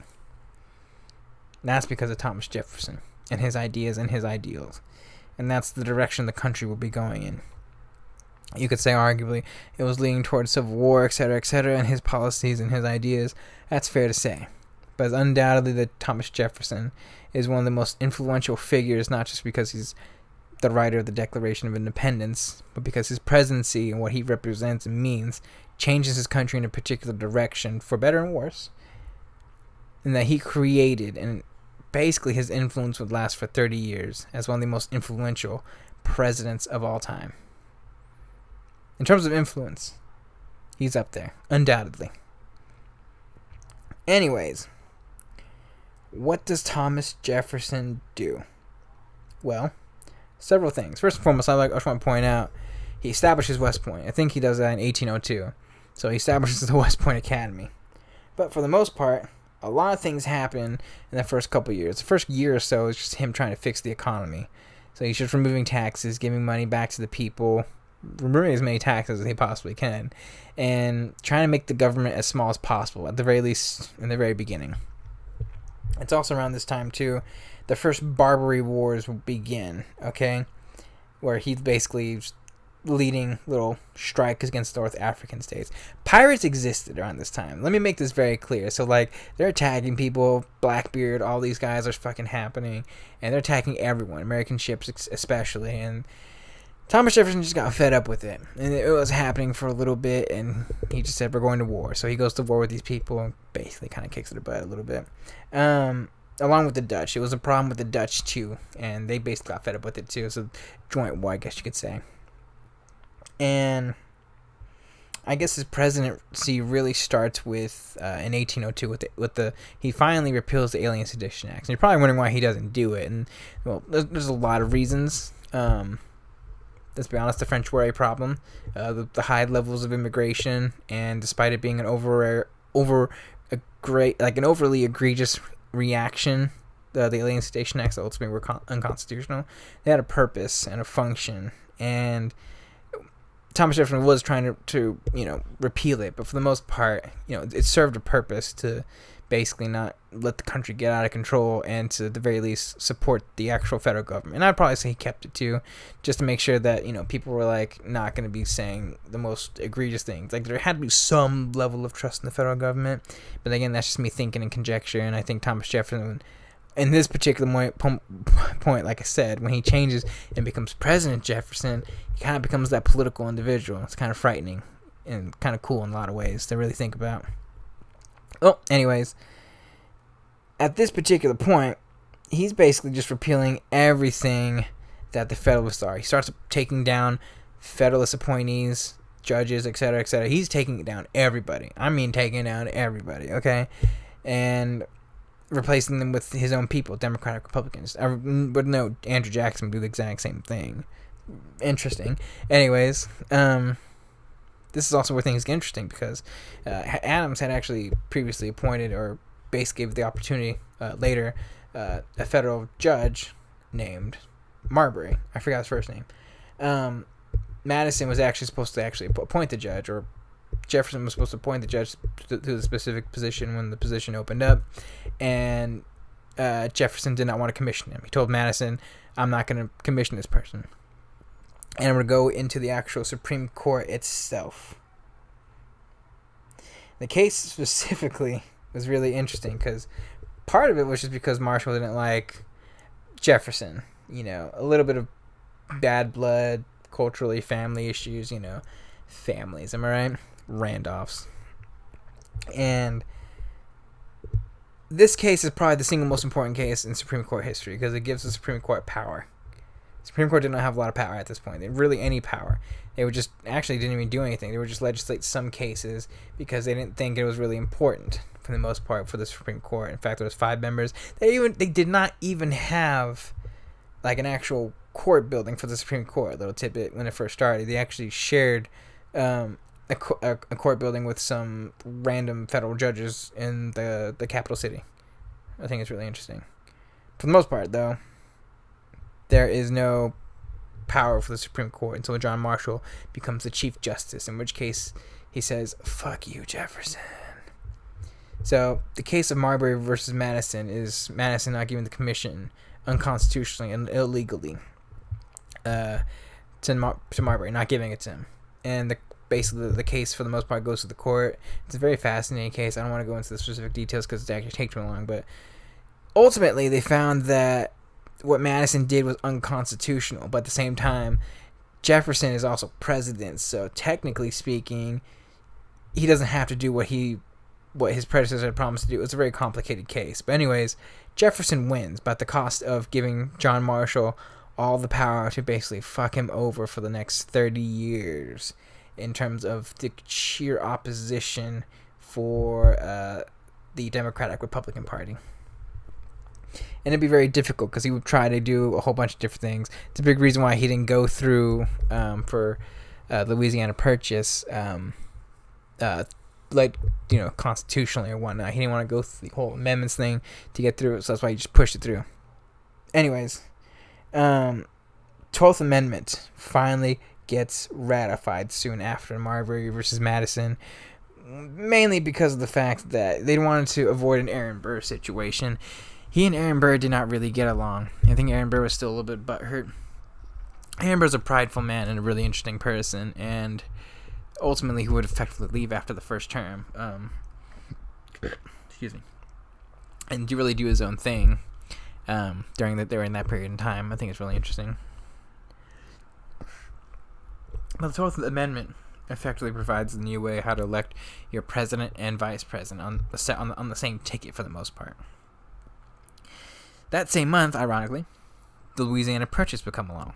And I want to go more into this when it comes to James Monroe. I think it's deeply interesting. for the most part, the story is the Singletary, I forgot the actual main negotiator, along with Monroe, basically gets the opportunity, kind of on a whim, to ask Napoleon, or the chief French negotiator on the Louisiana area and territory. And they basically said, we'll buy the territory for $15 million. And Jefferson and Madison hear of this, and they're like, fuck yeah, let's fucking do this. Yeah, et cetera, et cetera. And a lot of people were kind of just like, and a lot of Federalists and a lot of people were like, whoa, what? Didn't you say one small government? No. Let's be honest. If you can get 2 cents an acre, you're going to fucking do that, even in that time and money. Okay, like, it's financially lucrative. So no one, I will give him the pass for that, absolutely.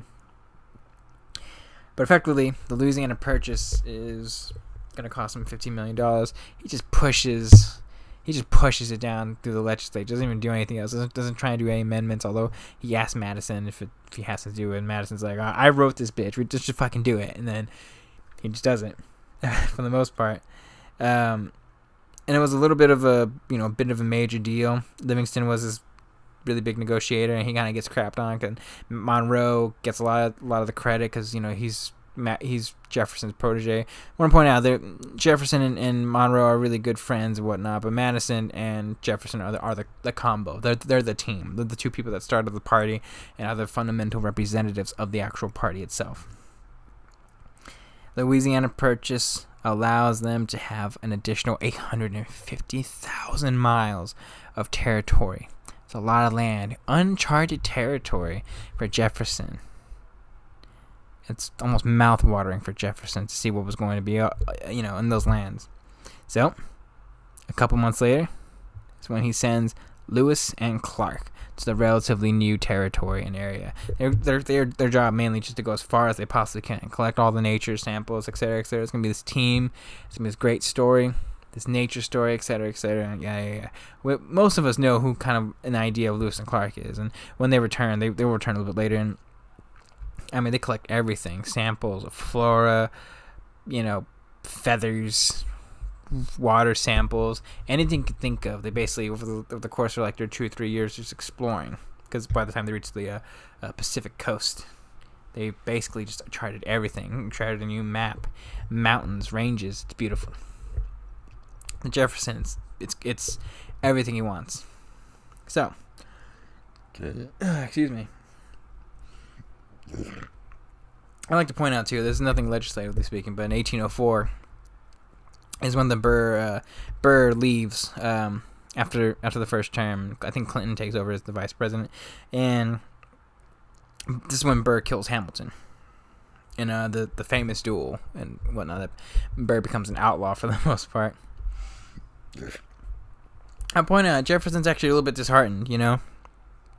I mean, Hamilton was largely gone from politics. Hamilton was basically, I'm just going to go and make money now, especially since my political careers were ruined, although I'm going to have some influence, in which case I influenced the election enough to get Aaron Burr and ruin Aaron Burr's chance to be the governor of New York, which you have to understand is a really, really, really fucking big position for someone in New York, specifically the governorship. Tempers were gone at that point, and time heals all wounds in a lot of aspects, and Jefferson really kind of mourned through Hamilton. He was mourned for Hamilton. He was a good man, honorable, driven of understanding. Like when you meet someone who's hyper intelligent or someone that's on your level, and then you lose them, and it's just it's somber, it's melancholy a little bit, it's just sad.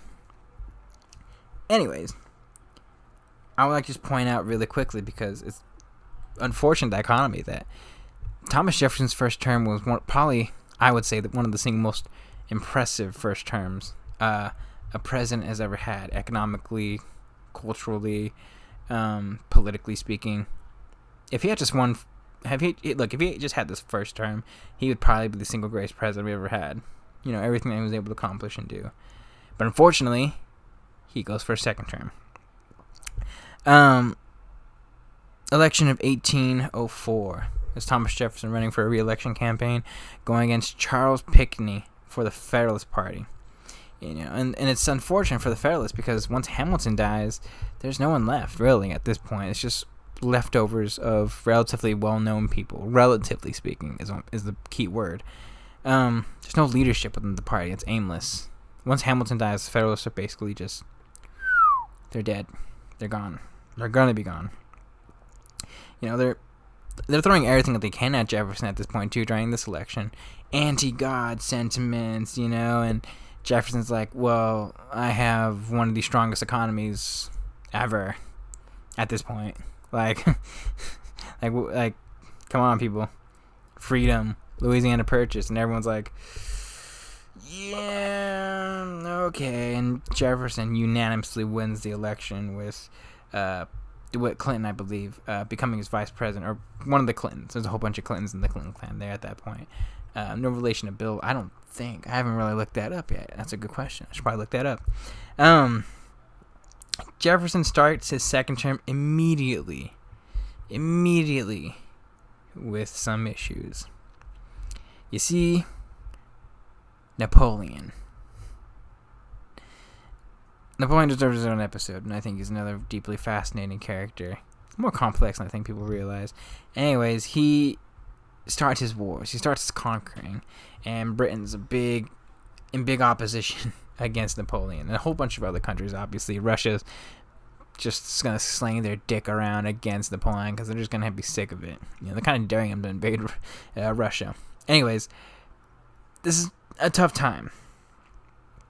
Okay, because his second term starts and British starts seizing ships. French would actually start seizing ships too, but that'd be more so in Madison's term, I would say, and especially and specifically, mainly because for a lot of reasons. One, for supplies, obviously ships, or like, hey, are you French hiding in, et cetera, et cetera. And also imprisonment, because Britain being OP, they're like, we're just letting America be America for a little bit. Let them have their own little identity for the most part. You're actually British citizens still, so they would actually steal soldiers or American sailors to basically implement them and force them into the army for the most part, which pissed off a lot of people, obviously, and especially Jefferson. These issues had actually been growing for years. You could say it starts with Adams for a little bit at the tail end of his presidency. And for the most part, it really was largely unaffected during his first term. I think there's a lot more problems with a lot of different things. I think a lot more land battles with Napoleon, Britain, and whatnot. But I think Britain starts hitting Napoleon where it hurts, and that's with the ships and sailing. And then, America gets involved, unfortunately. So, what does Jefferson do? What's his reply? What's his retaliation? I'm going to put a prohibition of British goods, which immediately hurts the economy. It just hurts trade and commerce for the most part. And, it's tough. What can you really do? The nation's still weak. They're not prepared for any type of war whatsoever, especially a naval war, although John Adams had attempted to get the Navy back into tip-top shape. And it's also the time, too, immediately after that the Burr controversy starts. Burr is accused of trying to invade Florida and other parts in order to create his own little small Burr Empire.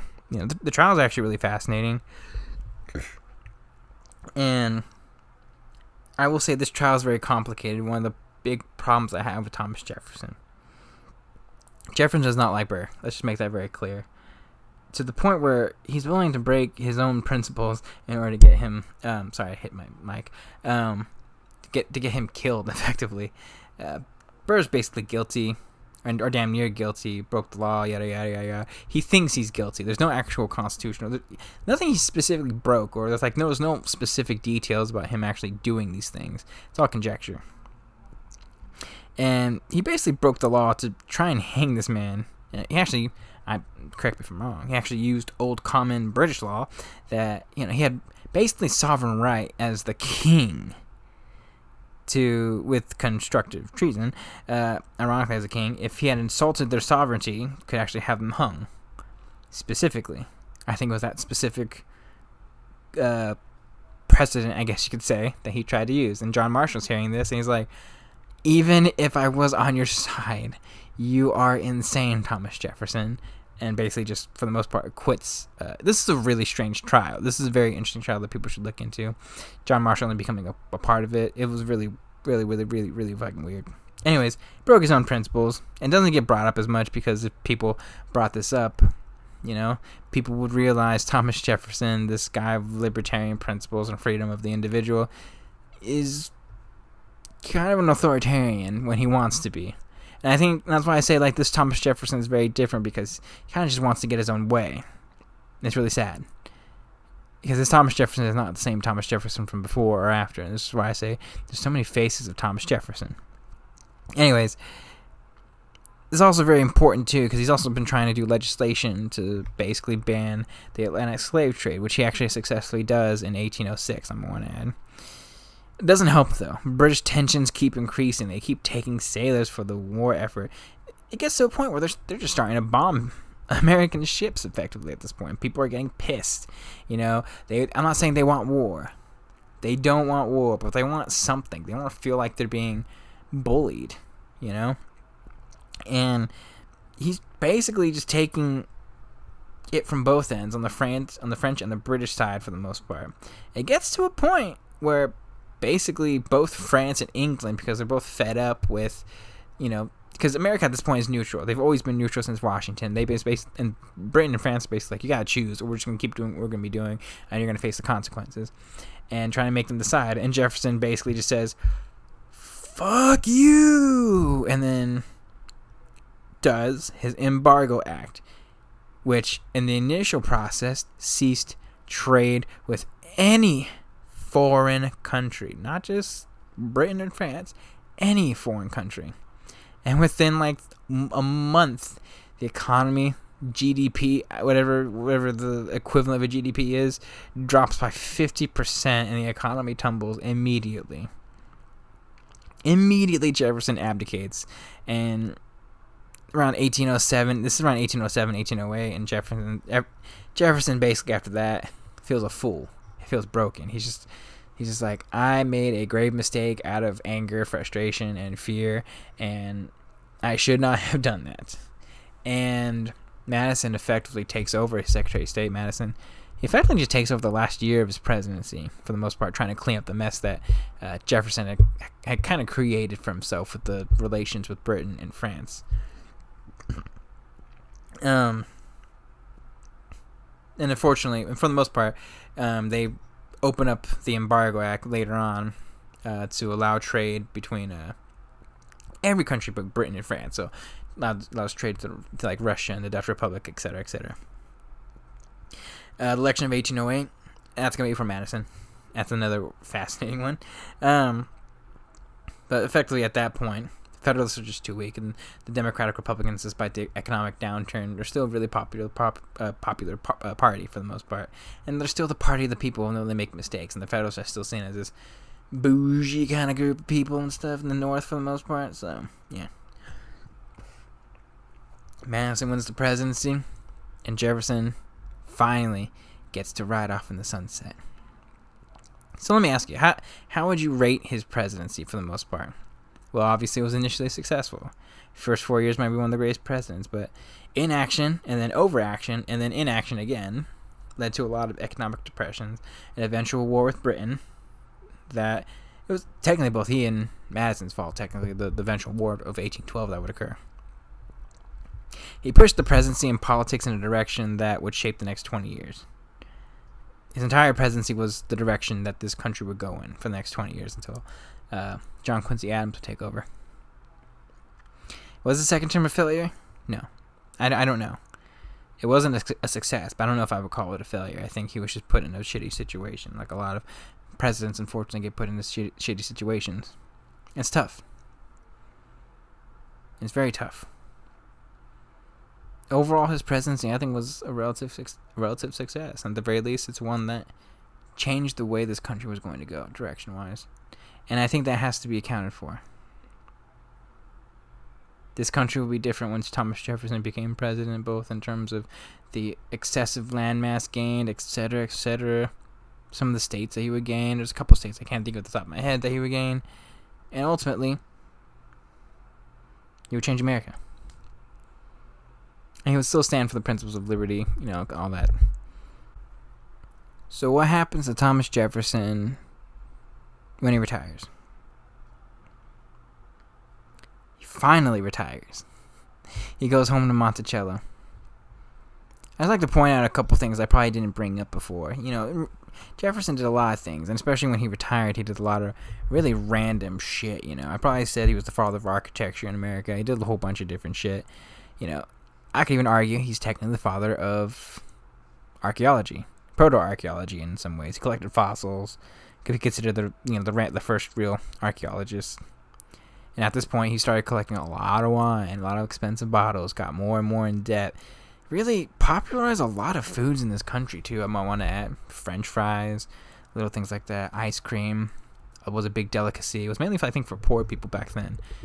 Just basically ice and like milk and stuff. And I know a brief history of ice cream. And it was really popular in Europe, especially around that particular time and era. It was a real big delicacy before it came to the United States later in in more of the 19th century. Also mac and cheese, I want to point that out too, that he brought to America. What does Jefferson do during his break? He enjoys his life. He hosts a lot of people, a lot of parties. I mean, at one point, he has like 50 people in his house one night, and he's taking care of them, giving them big bottles of wine.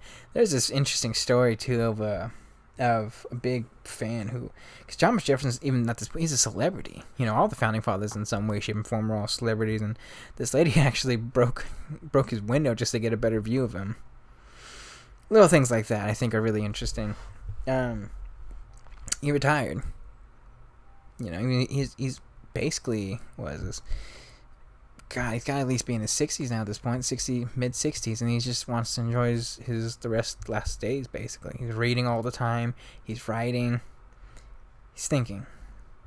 This is why he and Adams are so akin to one another, because I think they're always thinking. They're both always thinking. They're both trying to figure out things. They're both trying to understand everything that happened to them. They're trying to understand how to be better. And Adams never stopped thinking about patriotism, what liberty really means. Is it worth it? And Jefferson thought about it the same way, although he was much more sure of himself than Adams. Adams was much more, I would say, of an original thinker and thought in a much more broader sense. And Jefferson could think in a broader sense, but when he had his answer, he had his answer.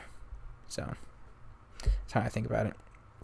He would be in debt for the most of his life, though. I mean, a couple instances where debtors were actually trying to take his house in Monticello after being president because he was so much in debt. A lot of debt for Jefferson. Be his downfall. And like I said earlier about slavery and all that, debt is just so big in that point, especially back then. Most people wanted to get rid of their slaves. They just did not have the means to do so.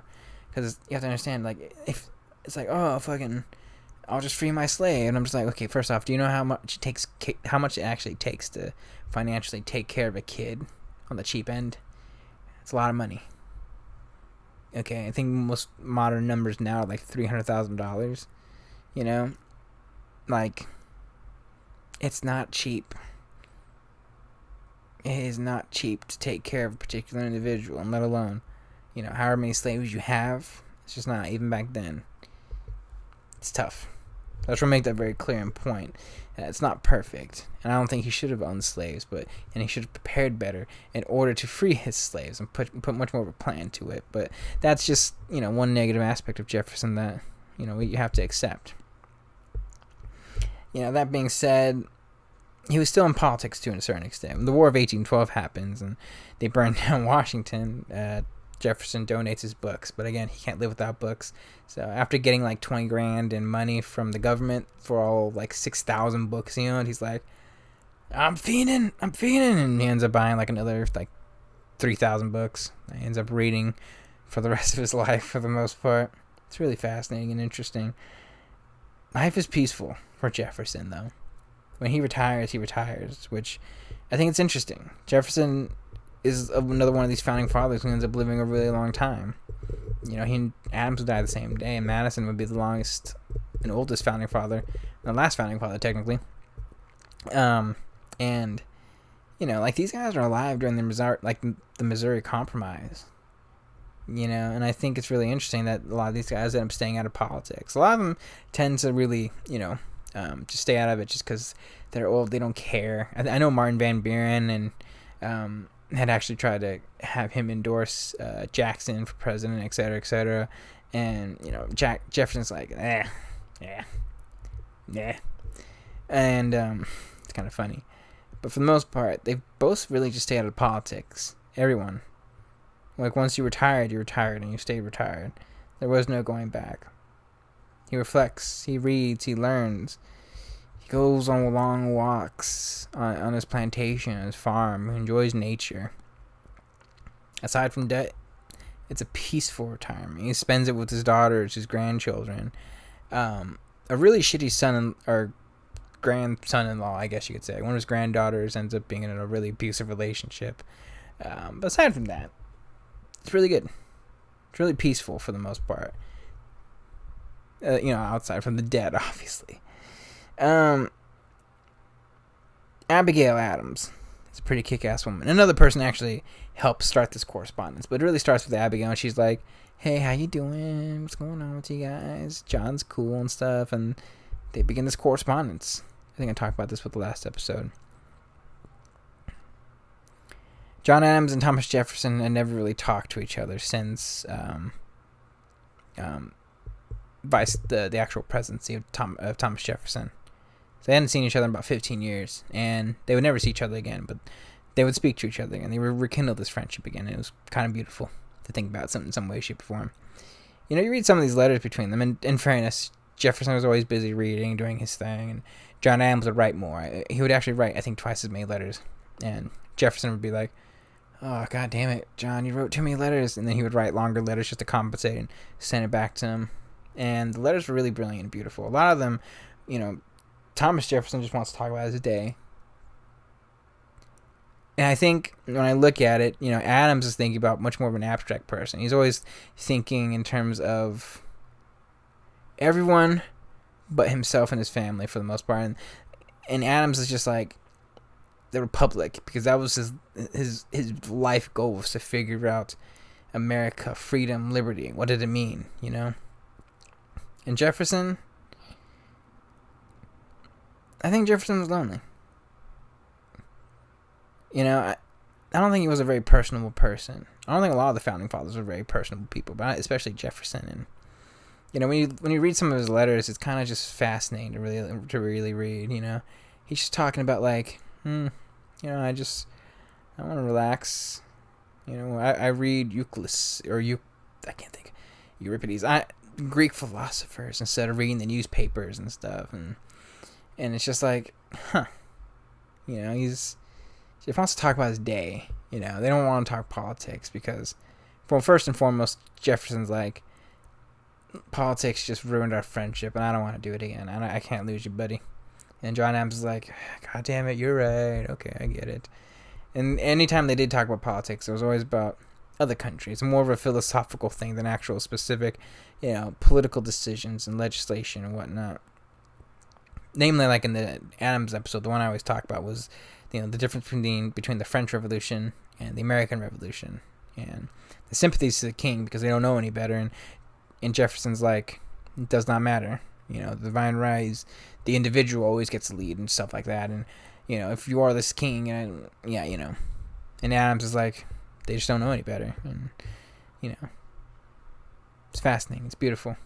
They would have the rest of this correspondence for the rest of their lives. Thomas got old. By the time the 1820s come around, he's basically in his 70s at this point. And, he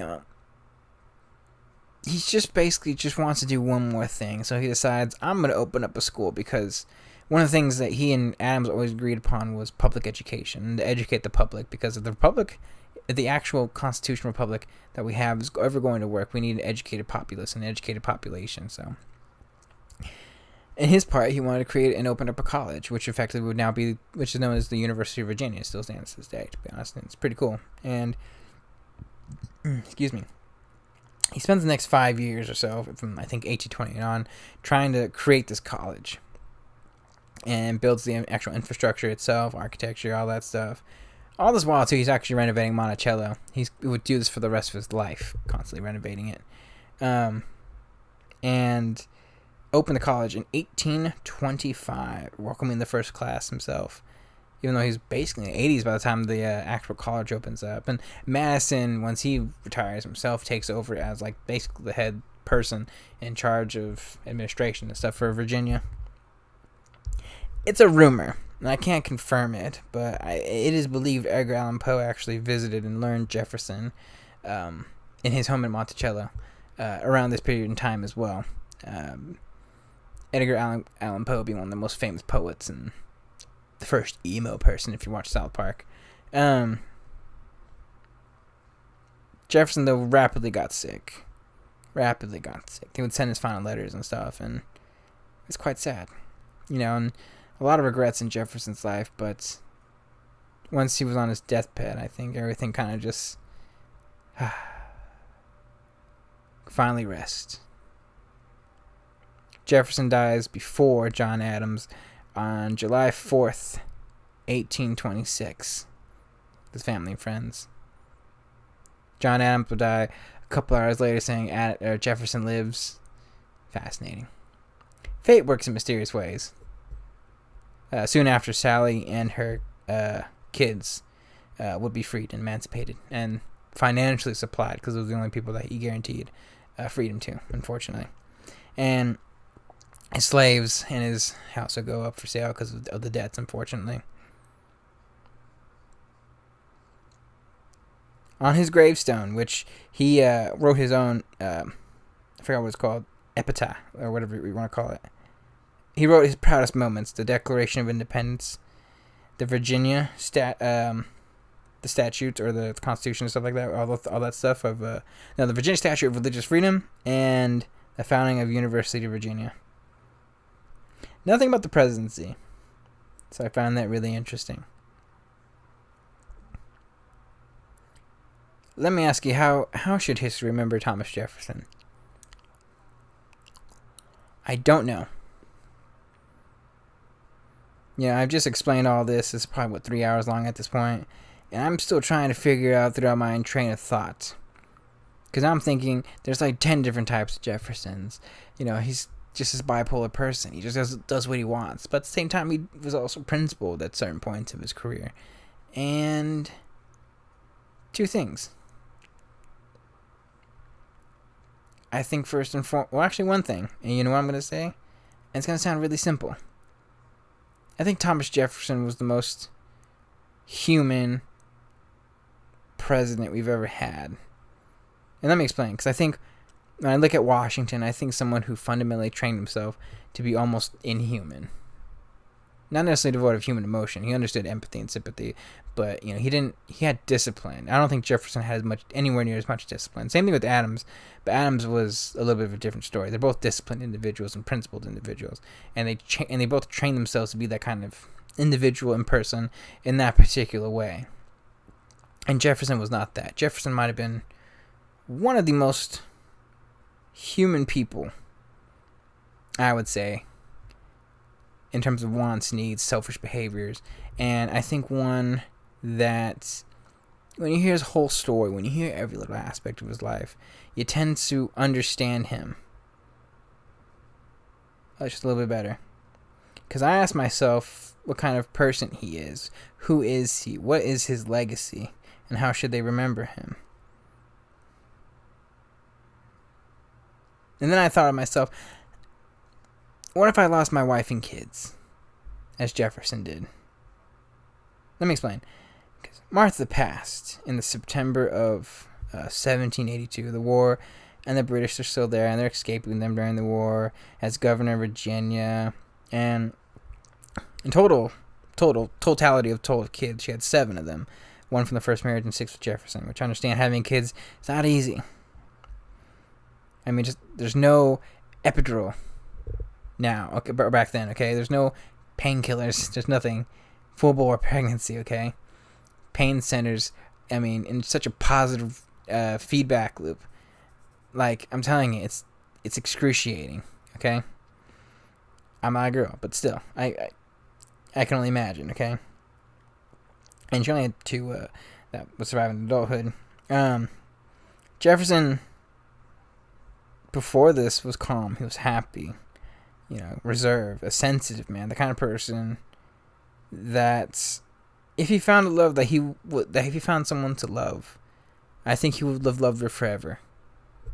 If Martha had lived much longer, I think we wouldn't be talking about Sally Hemings or any of this stuff. I genuinely, wholeheartedly believe that. Martha was a good woman for him. She was the reason.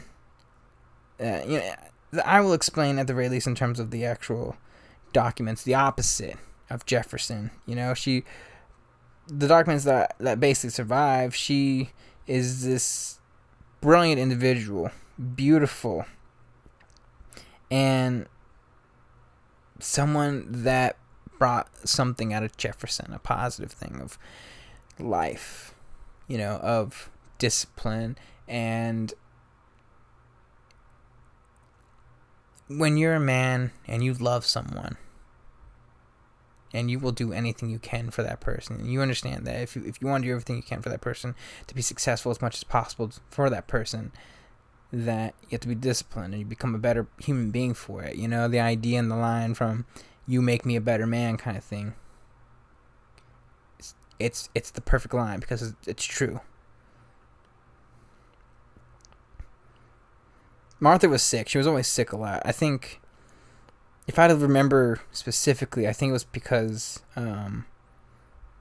it was believed she was diabetic, among other things as well, and that's not going to help you too, unfortunately. At least, and I would just like to point out Jefferson, from various details, from his daughters, depict him as something that might look like a lazy person's room, a mess. Jefferson and Martha, and when I mean, like, when Martha got sick after their last child was born, Jefferson did not leave his house for 4 months. Lucy would soon die, I think a couple months later, unfortunately. And Martha was just bedridden for months, only getting weaker and weaker and weaker. And Jefferson never left his house for 4 months. In fact, his office, I believe, was right next door, right across from it. So Martha would only be a call away. Oh, sorry, my throat's dry. And every time she would call, Jefferson would always walk over and be with her. Excuse me. And Martha, she was a tough, strong woman. I'm talking about resilient beyond all belief. Okay, but because you lose so many kids, it has a lasting effect, and she was always able to persevere over it.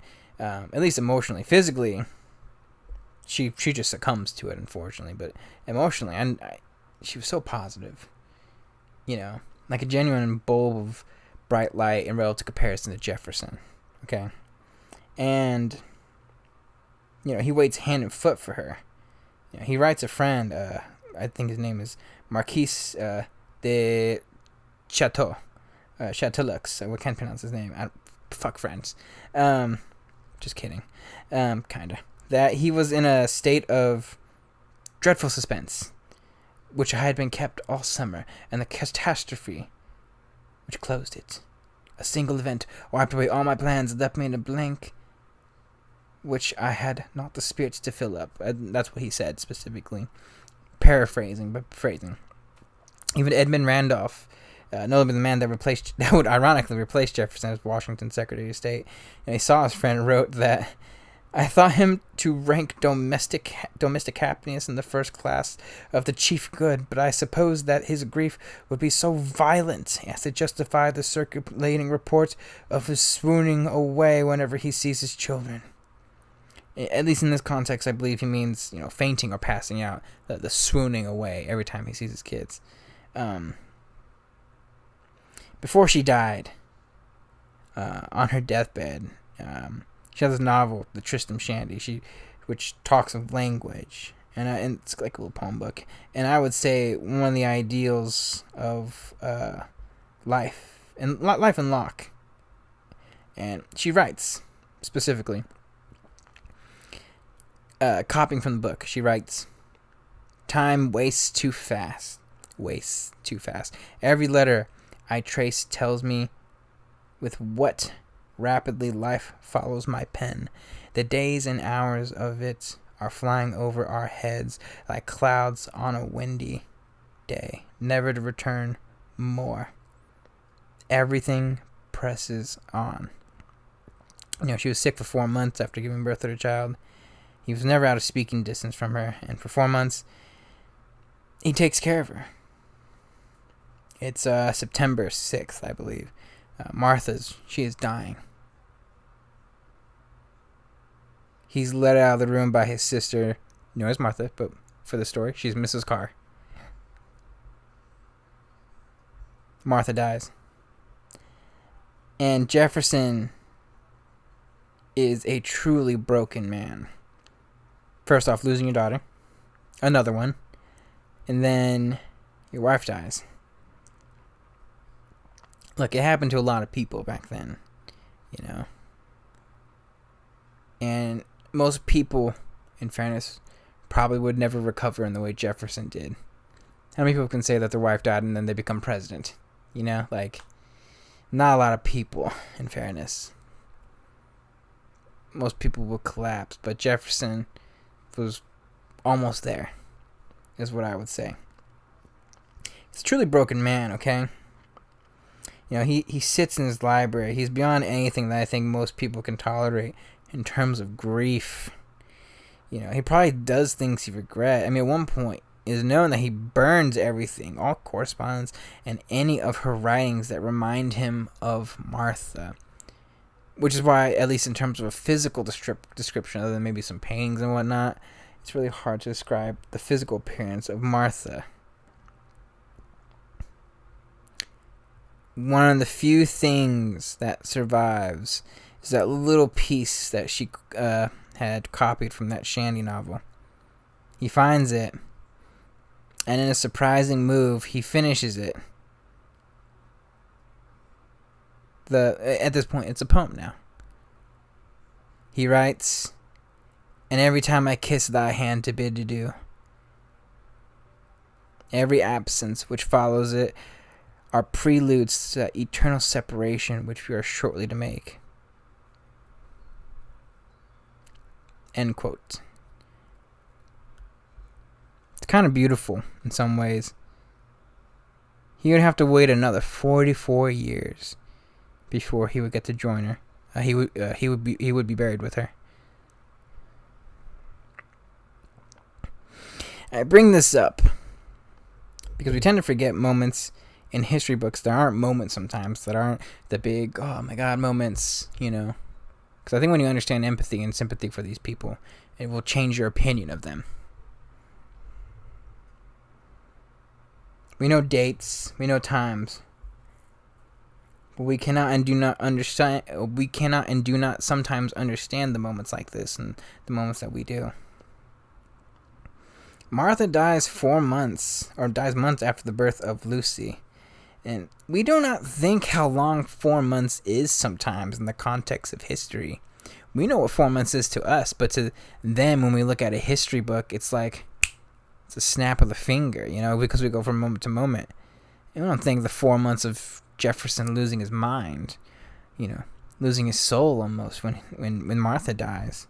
How long it takes to see someone deteriorate in front of your eyes, Moments like this change people, and understand even back then, losing kids, losing loved ones, is still tough, just as tough as it is always, even today. But even then, there's a connection, empathy, sympathy, and love for one another, and just having kids for farming, labor, etc., etc. He's one of the very few people that actually married for love, not for property or because he truly, but because he truly loved her. It was the truly happiest time of his life, and it was gone. Once Jefferson returns, he returns specifically from France. He's focused, he's driven, and he puts all his efforts into the government and improving the country, although he becomes a completely different person because of that. The only one that worked harder, I would probably say, other than Jefferson, is probably Hamilton at that point, honestly. He's not a perfect person. In fact, he's far from it. But here's what we need to understand. He's a man of circumstance, a man of the times, and above all else, a man, a human being, and a person, and probably the most human of the founding fathers, I would probably say. Because I think when you come to how people talk to one another, how we communicate with one another, I think Jefferson would fit well in this time. I think he would understand the empathy and sympathy. He'd be a little bit snobbish, but I think he would fit well here. And I think he would understand this time.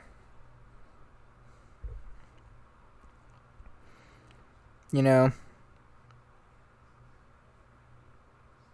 disagreements, financial, political. People can have their disagreements with one another on politics, but or politics are people. But the truth is, we're all people. And Jefferson was no different. He was a man who had feelings, who loved, who was imperfect, like we all are. He was a slave owner. But how does one just free their slaves, you know? Where do they go? Does he give them land? He's broke. He can't give them land. A lot of farmers back then were tenant farmers, and they didn't own land. He owned land, but he owed that land to other people at that point, you know? What's going to lead to his daughter, Patsy? He gets rid of his slaves. There's going to be debt for Patsy. That's it. Would other people honestly look back at him freeing his slaves as a good thing or the honorable thing if they just all ended up dying in that particular way, in a horrible way? He kept family together. Yeah, he kept families together, you know. Although a lot of them would end up getting sold, he kept families together for as long as he possibly could, and even going as far as to buy slaves from other owners in order to actually keep families together.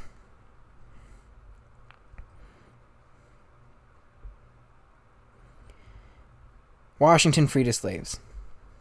He was bold, but he had money. He had contingencies, and supported him after the death. After his death, and Jefferson just could not do that. And that's the one thing I can't say about Jefferson, as he did not prepare for that legitimate inevitability that was going to happen with him. But the more understanding you have about people, the more context for the historical moments, things become clear. And Jefferson is a complicated fellow and someone that should be known, remembered, and for above all else, the good things, and understood and fairly critiqued if we were to truly understand him and people in general.